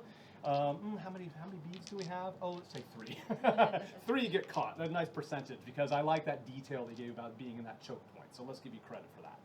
Okay, so I will do saving throws 3 times. You start rolling your damage because the same damage applies. So you roll the damage while I start doing some saving throws. Is a dexterity saving throw against burning hands, Dexterity, I believe? yeah. Okay. Yeah. So, and what is your spell DC? This one? 13. Okay, 13. I'll write some of this down to help out people. So the target is 13. Okay, that's how strong her magic is. The gnoll rolls a saving throw, and with dexterity. Usually I'll keep this secret, but I'll roll enough times. They have a +1 on their dexterity saving throw. I just have that here in their stats. Do I have that in their stats? Yes, I do have that there in their stats. Sometimes they have extra. So I'm just going to roll a d20, add 1. So gnoll number 1. 4 + 1 is less, so gnoll number 1 is full, right? So full damage. Roll number 2. This is 7. It takes full damage. And the next gnoll, 14 + 1 is 15, so it takes half damage. So what is the damage that you rolled here? 12. 12. Okay, so 12. So 12 will go. 12 and 6. Yeah, 12 will go to these 2, and 6 go to these 2. This one saves, so it takes half damage. That takes 12. If we're resistant to fire or something, it take even less. But good news, they're not resistant to fire. You blast these things, the cone of flame coming out of your hands. I'm going to say, because you sort of had to pick it based on that, and you didn't roll very high, none of these. Let's say one of them is the one that Archie damaged. Okay, and that one dies, having done 12 damage to it. So Awesome. one of the things in front of you, Archie, you can take away. I Far did. out, these- we're gonna be in They're this tough. battle for a You're gonna get long pummeled. Yep. time. 9, so You're gonna get that pummeled. So is push that in the middle. Yep. So 1 is dead. 21.7. So they Max. don't like fire, that's the thing. All right. So the 21 other points one. max each. Well, yeah, they don't seem to be resistant to fire or especially vulnerable. It's doing the damage you expect with fire. So the other one takes 12. That's a fresh one that I'll say. So there's a gnoll that's near you, Mel, and Del. Then another fresh one, let's say, gets 6. So I'm going to write that down as well. So we've got Wounded. 3 damage and 1 Yeah, so dead. 3 damage, 1 dead, and I'm keeping track. So I'm assuming that you're going to basically go after the ones that are damaged. Just typically good tactics. You want to focus fire on some of the wounded ones, unless you have a really good reason to believe that you're going to waste your shot. Like somebody has like only 1 hit point left, and you have a really strong attack. Well, then you might want to go for a fresh one because it'll Just absorb push all your on. damage. Yeah, and leave the small stuff for somebody who does less damage. Yeah. Otherwise, for the quick combat, as soon as you're starting to focus fires to figure this out. And it's your turn. Actually, yeah, that Cool. was- So if they are coming through the door and there's quite a few of them, there'd still be some that are in the portcullis doorway. Sure. I'm hoping. Yeah, just like so we did here. Mhm. I'm going to grab a drop of water from the wall Yeah. I'm next to and cast Ice Knife. On the biggest group Ah. of them that I can see. Okay, great. So now you roll survival to see how many you affect with your ice knife. Again, your timing. 20. 20. All right. Oh, yes. All of Lucky that Tony's day. today. All right. They So might survive. ice knife affects things. The one in the middle and the radius, even if they're clustered together. But I still say you'll hit 1 primarily, and you'll hit 4 others. Okay. So, and again, we'll try to cluster these together since they're ones that you wounded. So your ice knife does primary damage to the central one, right? So roll, I guess, a spell attack, right? You've got to hit it. Okay. Hopefully you'll hit it. Otherwise, this is going to be bad news against its AC. 16. 16, yes. So their armor is not so good. They try to jump out of the way. The middle one gets hit by the ice knife. Do your damage from the primary one. So your ice knife damages one a lot, and the other one's a little. So that's 5. Okay, all right. So that is the one that was near Del, and it is still not down, but it's very bleeding badly. It was very weak. The one near Del is very weak. How many of them around? 4. So roll your damage. It's the same damage applies to the 4 around it. It We'll also weaken the applies other. to the one that's in the middle of it. Okay, sure. So- Okay, fair enough then. Doesn't Ice Knife explode and that's a saving con? What do I do for that as a con save? It is it is the saving. So that's the spell I use as well. Mhm. Yeah, help each other out. That's fine. It's saving con. Dexterity. Dexterity? Saving throw. Okay, Take so We'll do 5 dexterity saving throws. The middle one fails. Let's do this again. Okay, so the middle one takes full damage. 13. No, your DC is 13? Yeah. Oh, so it's 1. No, it barely makes it. So sorry, that's hollow. It's not half damage. 13. It's damage or no damage. Okay, all right. So the one in the middle does not take damage. The second one gets hit. The third one is missed. The fourth one is hit. The fifth one is hit. They take 8. Okay, so they will all take 8. So the one in the middle does not take that additional damage, so it's still standing. It's near Dell. The one near May takes another 8, and it is weakened, but does not die. It's very badly off. The other one that's How sort much of damage near did you do? Dell, You did 11, didn't you? Yeah, I do 11. 11, so that's 19 damage or what? So that's 20. Yeah, so it'd be 21 max hit points because he did. Yeah, good, you're certain figuring it amount, out. There you and go. No, it made 21. He died. Yep, 1, 2, 3, 21 4, and 5. 25, Okay, so- yep. So you're wearing them down, but we're still going around. Can I do a bonus action as just a task today? Yeah, sure. So I've got it there for next So time. Mario Okay, has all right, 1 hit fair point enough. left. So seeing as like right after his attack with his ice attack, is the ice slippery and like are the other gnolls trying to? I might give you a Some of +1. them stuck I'm in the willing ice? to Yeah, interpret things okay. in this. This is Um, semi-quick combat. I might I'm give you a thinking point. like I want to like knock down that portcullis so that it can like crush them Oh, I see. entirely. I'm thinking All right, like is it attached by a rope? Can I use Yeah. my bow to? Yes, shoot I like down? that, of Yeah? course. Yes, yes. Okay, so do a bow Is that attack out of the against box that thinker? portcullis. You're sort of hitting Sorry. the lever to sort of. I love They that. are I love stuck it. there like right after the ice attack, so Okay, something yeah, jammed sure. right So there. do your bow attack, right? And then I'm squished by the portals. Yeah, that's right. That would be a 7. Oh, a 7. I'm afraid that you missed the lever. Oh, I'll give you. Yeah, I'll even give you the extra +1. That'd be an 8. Is still not enough. Oh, that would have been so sweet. But no, your arrow misses. It just happens sometimes. The dice hate you. The dice hate you. Yeah. What do you do? Wow, it could have been impressive. What So do you do? holding up my shield, which has my holy symbol on it, Yeah. I cast Sacred Flame. Oh yeah. All right. That's good. Really target one. They do a dexterity saving throw. Do you want to go for one that's weak or one that's pretty fresh? I'm gonna go for the alpha. Go for the alpha. Oh, okay. Well, let's say the alpha is one that's a little bit weak. All right. I think I know that's the one that is near near May. Let's say. Dexterity saving throw. Yeah. What is your DC? What is your spell DC? 13. 13. No, does not save. So she takes all of that damage. So 1d8. Yeah, 1d8. Oh, Oh, 1 point of damage.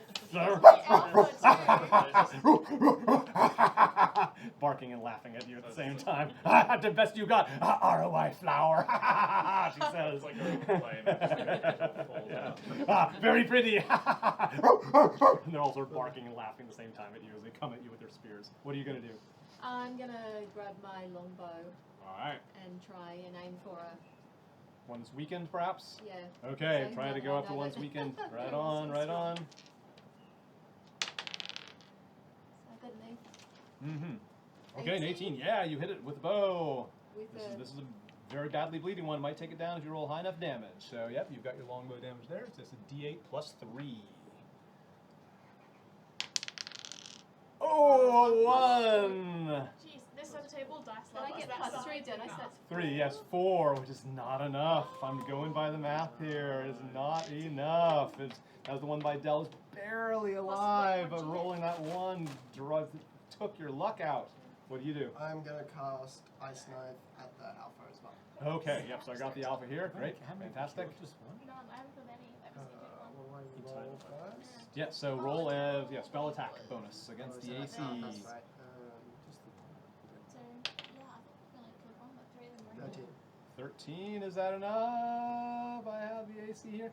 Luckily, she does not have her shield. She's holding her spear two-handed, which makes her do more damage, and it's because of that you're able to hit her. Yeah, she sort of grabs for her shield the last time, and she regrets not having her shield up because the ice knife hits her. Do your damage against her that way? I'll start rolling some Saving dex. con dex. Yep, saving con. Is it dex? So it's dex, It's right? a D10 first. Oh, Yeah, so do a yeah, G10 against D10. her. Yep. Which one's D10? doing ice knife. so this is what. No, this one. Yes. This one's D10, right? Yes, it is. Yeah. Ooh, Nine. rolled a 9. Now the dice are Plus treating you what nice. was it was? And that's total D10. That's the first thing. It's just, there's no add. Yeah. No added? Just D10. She goes down. How Yes. much So damage your was that? segment is smack. Of 9 total. Oh wow. And one of the older gnolls, she says, I alpha now, but she looks sort of uncertain, like, I alpha now? Yes, I alpha now! she steps forward, but she looks less confident than before. You've killed one, so a bead gets removed. It could be yours, it could be anybody else's, but it was, That's mine. yeah, so let's just say, because she's changed targets and all that stuff, so you just get to pick what it gets Which like that. the alpha knoll next to any other knolls, because then you'll be able to do. That's your right, stuff. so yeah, do a quick 2d6. quick survival roll to see how good you did at grouping them. So it's a survival roll. This is how good you are at sort of grouping them together. 14 and 14? survival. 13. Oh, nice, 17. okay. All right, so yeah, another 3 get affected. And that's, yeah, right nearby. A couple of them are weak. So it is dexterity saving throw. One that is near Dell. Oh, saves. That was the one that was barely alive, but jumps out of the way. Your DC is 13? Yeah. The second one saves. The third one fails. Okay, this one's already a little bit injured. Do your damage. 2d6. 2d6. Can I borrow a d6? 7. 7. Is it enough? It is not enough. Still alive. Okay. Now it is the Knoll's turn. So I'm going to do a quick, basically, luckily Knoll's a very basic attack. So I'll do this quite quickly. I'm just going to go around the table. However many beads you have, I'm going to roll that many times. All right? And also, I'm not going to roll the damage each time. I'm going to take the average damage, which is advised here. So let me check that out. Yep, 2 hands, yes. All right, I'll reveal how much it is as we go around. So, how many beads do you have, my friend? 2. Okay, so, turns out they have a +4 to hit against your AC, right? Okay. So, +4. An 8 is a miss. I roll 11 +4 is a 15. What's your AC? AC is 15. Oh, just enough. I used my longbow. So You use your longbow. Very good. Thank you for your honesty. All right. You take 5 points of damage. Then, as they all say, alpha, alpha, and all of the beads are going to start targeting you because they identified you as the alpha. But we'll keep on. So they all start moving in, like, yeah, kill the alpha, kill the alpha. They killed our alpha. Show them, show them. So you're going to get, you just use Archie just starts getting surrounded by the gnolls. To your horror, it's just happening too quick. Let's just keep on going. So push in you push in those 2 beads. So you've gotten 2 attacks. But now, now some maze is going to come over and get you.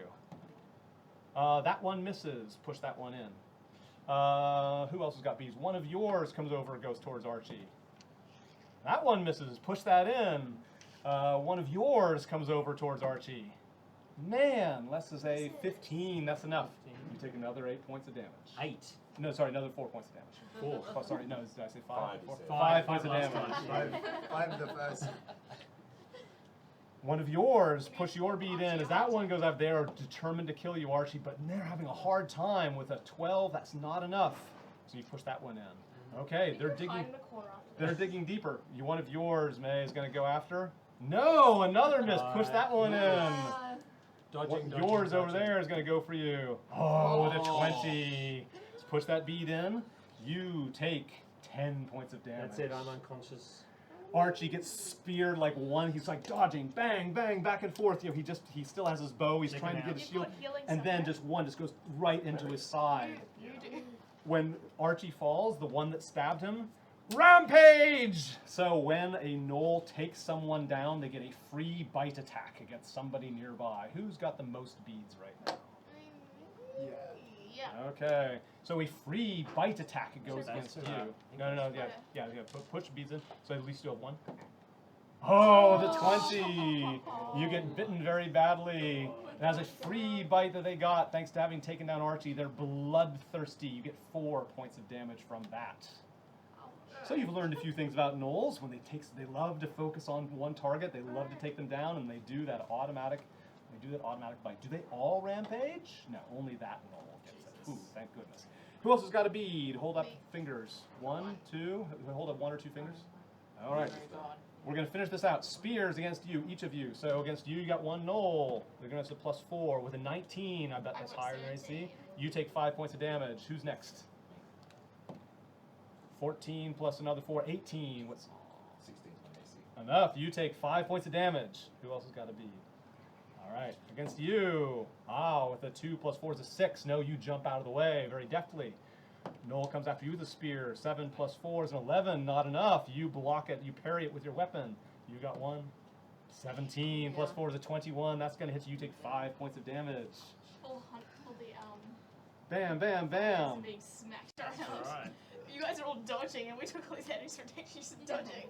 The new alpha says, lesson you, stop asking questions, stop asking questions, and they all run out again. So they abandon the fight. That's a, you learn lesson. And the Cobalt, you keep them in line. You keep them in line. They're asking questions. We kill you next time. The Cobalt's like, okay, sorry. So the Gnolls have cracked down.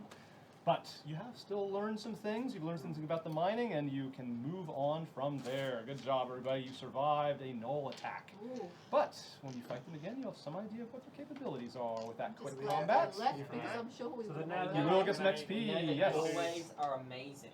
Maybe we should heal them. Very good question about we forgot about healing you. Now what No, about I'm Archie fine. here? Oh, no, like, Yeah, so if you have the some first heals to session- each other, if you Yeah, want to yeah, use yeah. second wind or whatever, you can do whatever. No, no, Work no, out you with amongst sit yourselves if you're Oh, going to one heal of the up. first few sessions we forgot about healing So- you. It's 8. 8. Thank you. Awesome. No longer He's unconscious. alive. That's magic. All right. That's one of my spell slots. This one that was XP awards. You're all level 2, I believe. Yeah. Okay. So for the investigations, we'll have time for one, maybe one. Yeah, we'll have time for one more investigation, real quick. So that will be the equivalent of a couple easy encounters. No, an easy encounter you've done with the investigation. So all of you get 50 XP from all the investigating you've done, because you're not in danger. So some modest amount of XP, but still very reliable. No chance of death. But speaking of chance of death, you had another encounter. Now it was a very quick encounter, didn't take up a lot of time, and also just for that one round. So So you you're in had two some quick danger. combats. Yeah, so basically you had, yes, that's right, and there's the quick combat at the end. So the Gnolls that you just fought is another 50 XP. Short, sweet, and harmful. So 50 from the Gnolls, 50 from the investigations. And at the beginning, what was the thing that attacked you at the very beginning? Oh yeah, it was Jop, yeah. 25 XP. Oh. It so was just a little bit of damage, We're just a little. 25 points Just- away from level 3.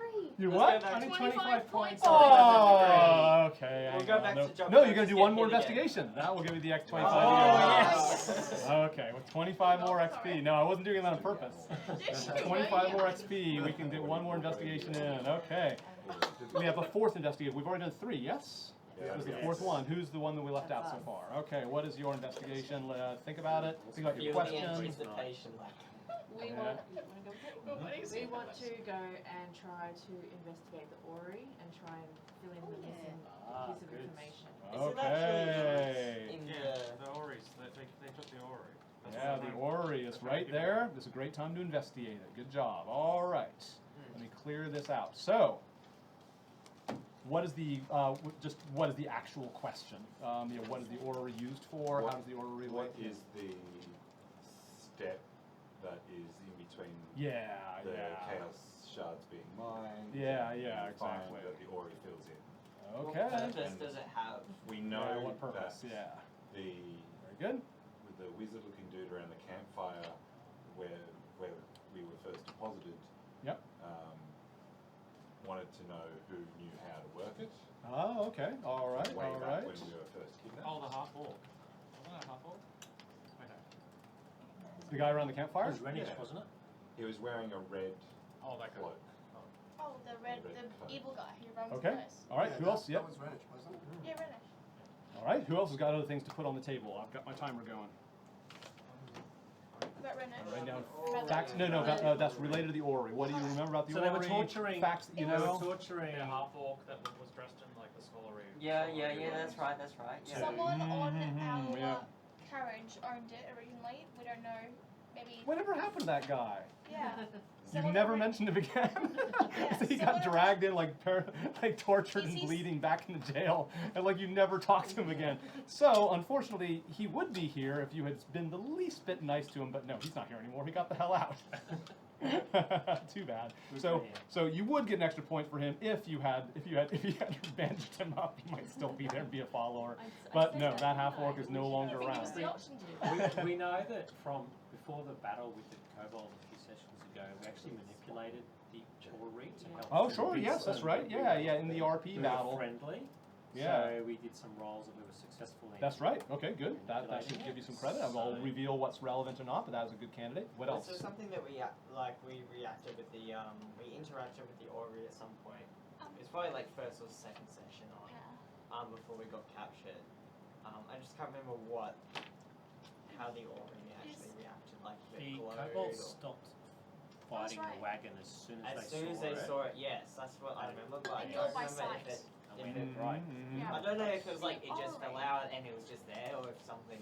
Okay. And Orrery is a cool. real life thing, isn't it? It is, yeah. Is Like that remember something- at is the it beginning of something Game to of the Thrones. stars? Game of Yeah. Thrones has all those brass hoops, all the planets and Yeah, stuff but on it. it's That's called the famous, orrery.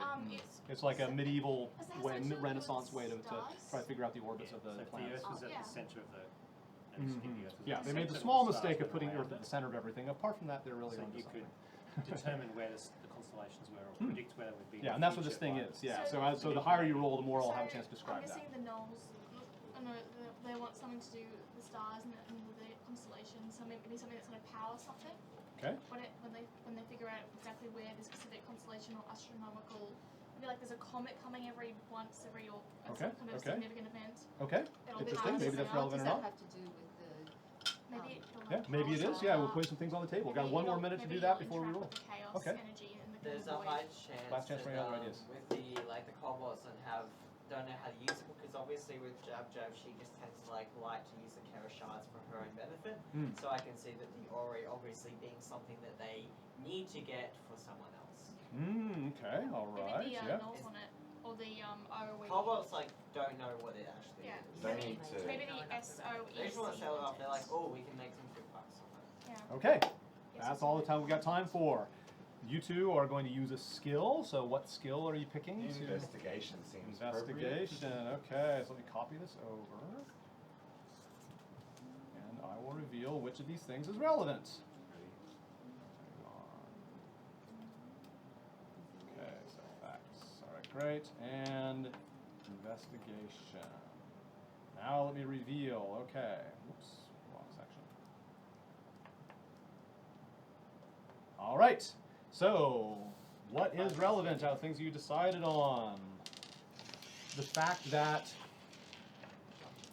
you played, that's fine, thank you. That's more than enough, thank you ever so much. Yeah, one of them. Have some knowledge. The suggestion, that's right, all right. Take them back. Okay. The most relevant thing is that an orrery is good at predicting where things like comets come from. The fact that the orrery predicts the path of a particular comet or meteor is extremely relevant here. That's the part that I'm most interested you've in. got the most insight. I don't know why. The fact that you operated the orrery, that was a good reminder. This in the RP battle, you operated the orrery successfully, so you've got some practice with it. That's going to help this investigation quite a bit. Definitely relevant here. With your own idea of Sosa's comment on Avatar. The fact that the kobolds find this so valuable, they stopped robbing you, stopped fighting you, and instead sold you into slavery at great sort of trouble and expense, rather than just taking all your stuff. It's very unusual for kobolds. They actually thought ahead. That's very relevant. This thing's extremely high value to the kobolds. This is worth a lot of money to the kobolds if it were operating properly. And those things. What is not so relevant is the half-orc. Would have been great, but is not here, so that's a missed opportunity. That the orrery is needed for someone else is actually not true. The kobolds themselves want to keep the orrery's knowledge for themselves, and they actually sort of the opposite. You might discover that there's something quite different there if you roll very high. So they definitely don't want to give it to someone else. What's untrue is it wasn't Renish around the campfire who wanted to know about the orrery. He did want to know about each of your skills, but he did not mention the orrery at all. So that's just one of those things that got it crossed up. Okay.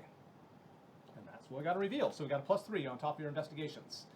So, yeah, go and roll. 25. Woo! So all these totals together, 25? Wow. Okay, well, I better talk fast because we only have 10 minutes left. Okay, hang on. 25 XP, that does.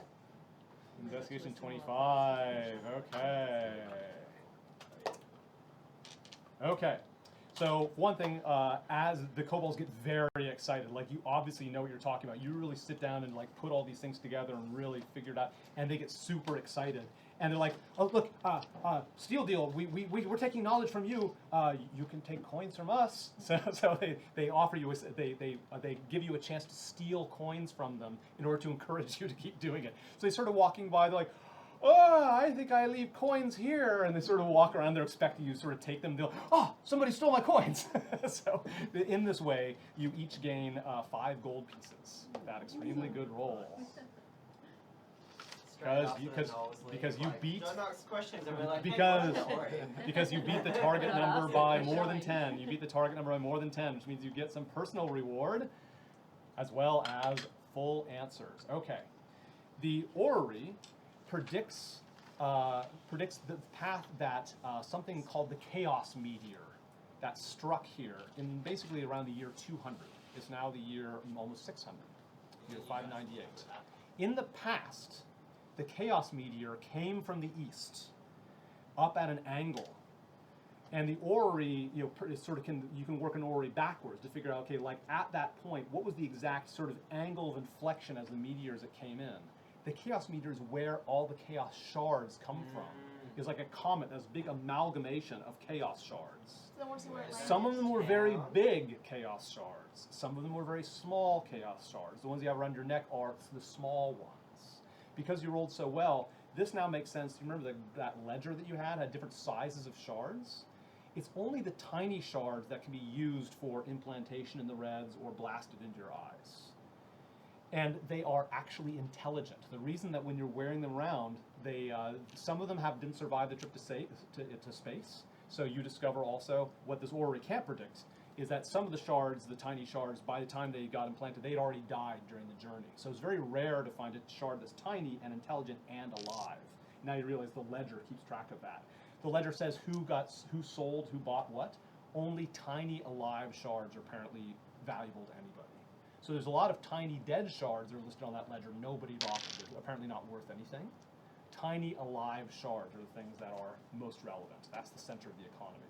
Some shards are medium-sized or large-sized. Nobody's buying those either.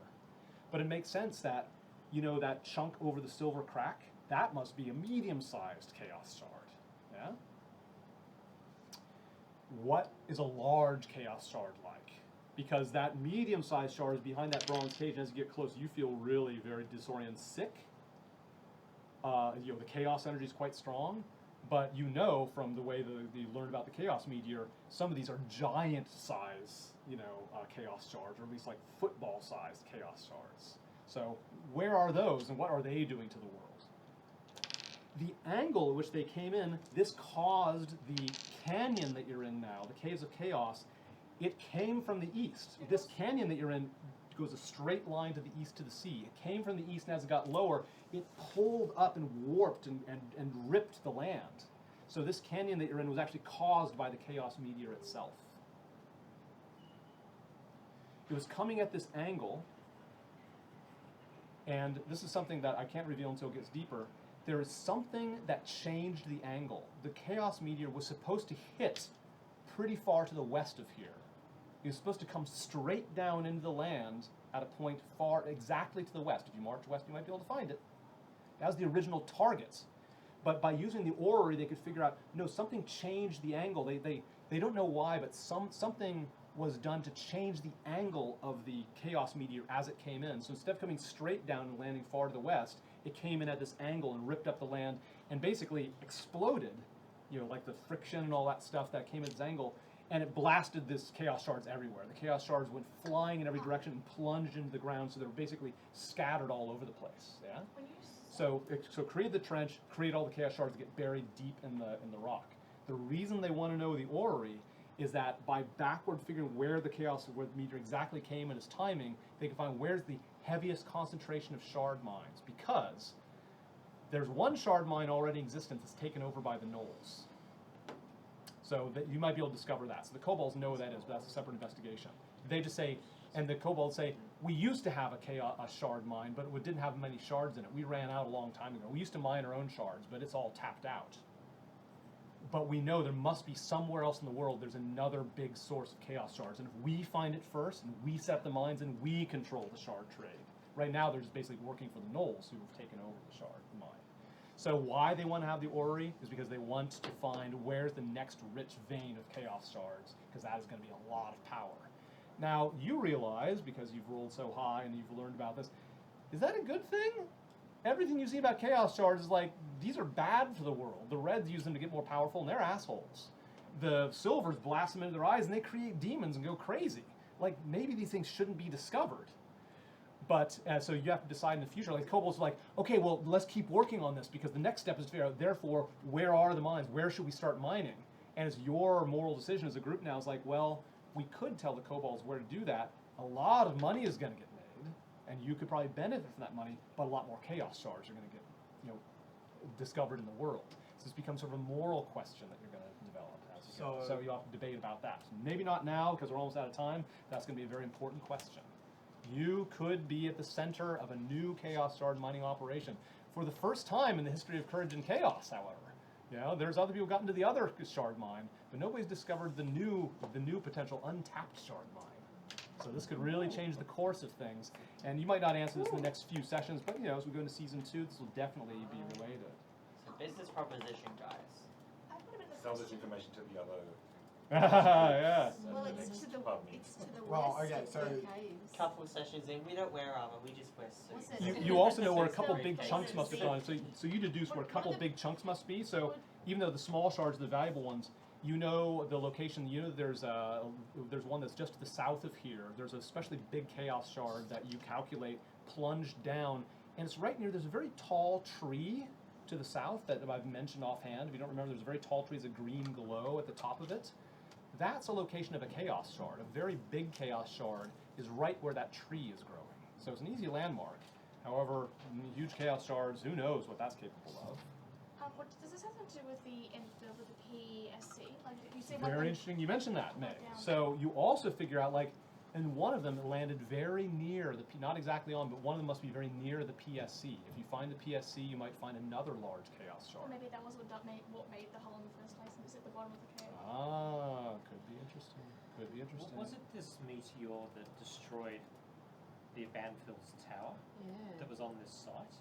Ah, so the Abanfield Tower, you found out from Torg, you can investigate, if I remember, so you know that what was the big problem with the tower?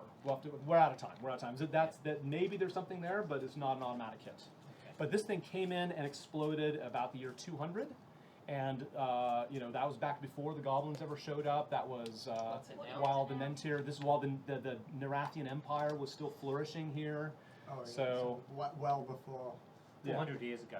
Yeah, no, the year 200, so almost 400 years ago. So what year did you say it was at the moment? Right now it's year 598. I think it was And when did the first? I think it's the year 212. First shard was Yeah, so 212. the big chaos meteor hit in the year 212. It's now 598. So a few things. So you know that if you follow this canyon, you might see this weird warped land. So you might discover what did that do to the land. You have some idea where to find chaos shards. You know where to find some big chaos shards and places for small chaos shards. Whether you're ready to do that is your moral decision coming up as a team. Good investigation. I told you about investigation. It opens up more resources, more choices, more power. Yeah. Last question, is that enough of a high roll to give us that extra 25 XP? Yes, it is. Yes, you've got 25 XP from that. Level 3! Level 3. They are level 3 if you've done all the sessions. Some of us. Yeah, some of you who have been the most diligent are level 3. So what do you get with level 3? What's new? You can look in the back of your sheet, or you can go to D&D Beyond. You'll get more hit dice. You get one more hit die. You get more hit points, more spell slots. Yeah, you get your health back. That's right. You automatically level up. Yeah. So remember, when you attain a level, you automatically get the benefits of a long rest. So you can come in fresh next time. Oh, so many notes. Yes. I haven't hit for a really long time. Yeah. You're doing well, eh? Yeah, I just dodged everything. Very good. Well, hopefully you enjoyed that. It's always really fun to reveal more. Hopefully you're fascinated. There's just as many questions as before. They've just changed. This is Act 5, by the way, so Liam, if you want to just put up the last slide, this is the resolution. So in resolution, usually you do a big debate about, where do you want to go next? Well, you've narrowed everything down, right? You investigated the immediate area. So when we first started, I said, you can figure out what the Reds are up to by getting to the bottom of the red dungeon. Tick, you've done that. So you can figure out what the kobolds are up to and the silver visor wears by exploring the kobold area. Tick, you've done that. There's one thing left, which was, what are the goblins up to? Like, you still know what's motivating the goblins. It's time to get outside, people. So next time, the last choice for you to do is to get out of here. You've explored everything there is in this cave, and the only real choice, again, D&D usually gives you more choice in this, but I highly suggest that you just go with the flow here and at least get outside, and you'll probably see some idea. And this time to start finding yourself some goblins. You know, like, what's organizing them? What is it like to fight goblins? If you get into a fight, you know, you might want to be ready for that. You'll be outdoors amongst trees and stuff eventually. This Shrine of Evil Chaos, you know this right nearby, so you might be able to check out what's happening there. So you're going to get the lay of the land of the Shrine of Evil, of the Caves of Chaos next time. So you don't really have a choice or a vote on what to do, but you're getting down to the pointy end. Mushroom fairy. Oh, now a lot of these things you discovered. A lot of these things that you discovered are going to be relevant, not even in season 1. They might be relevant to season 2. So remember, we go till the end of the year. So like, there's several more sessions before you finally get to the bottom of what's happening in the Caves of Chaos, and you find that there's some sort of big bad that you eventually undo. But in the course of that, you'll discover other interesting things. That becomes the subject of season 2. And season 2, every season 2 is very different. Everybody takes in a totally different direction. There's all kinds of forces and discoveries that you make. A lot of things you're discovering now will become very relevant in season 2. Season 2, I unfortunately do have to make the table a little bit smaller, and not everybody wants to continue season 2. But we'll worry about that later. This is all stuff that you'll help each other out with. So, look forward to that. Okay, great. Thanks, everybody. That was great. Yeah, thank you. Once again, I'm taking donations. Again, in Streamland and also you around the table, if you go to patreon.com and look for Rolling Rogues, that donates money to keep all this going. I have to pay $6 a head for everybody here, including myself. I also pay for the people out there very often. They're friends of mine. And we have some donors already. You can see the videos. You like the videos? They're interesting. I do commentaries, so I do DM commentary and I do player commentary. I comment on what y'all did, sort of reality show style. I'm not very catty, though. I can't be very catty. But I talk about the interesting choices you made, so you might find that if you donate even... this is rollingrogues.com. Rolling Rogues at patreon.com. Look for Rolling Rogues. And if you donate even a few dollars a month, you get to unlock my player videos. But if you pay $5, well, American $5, like Australian $7.50 a month, then you get all of my videos. So,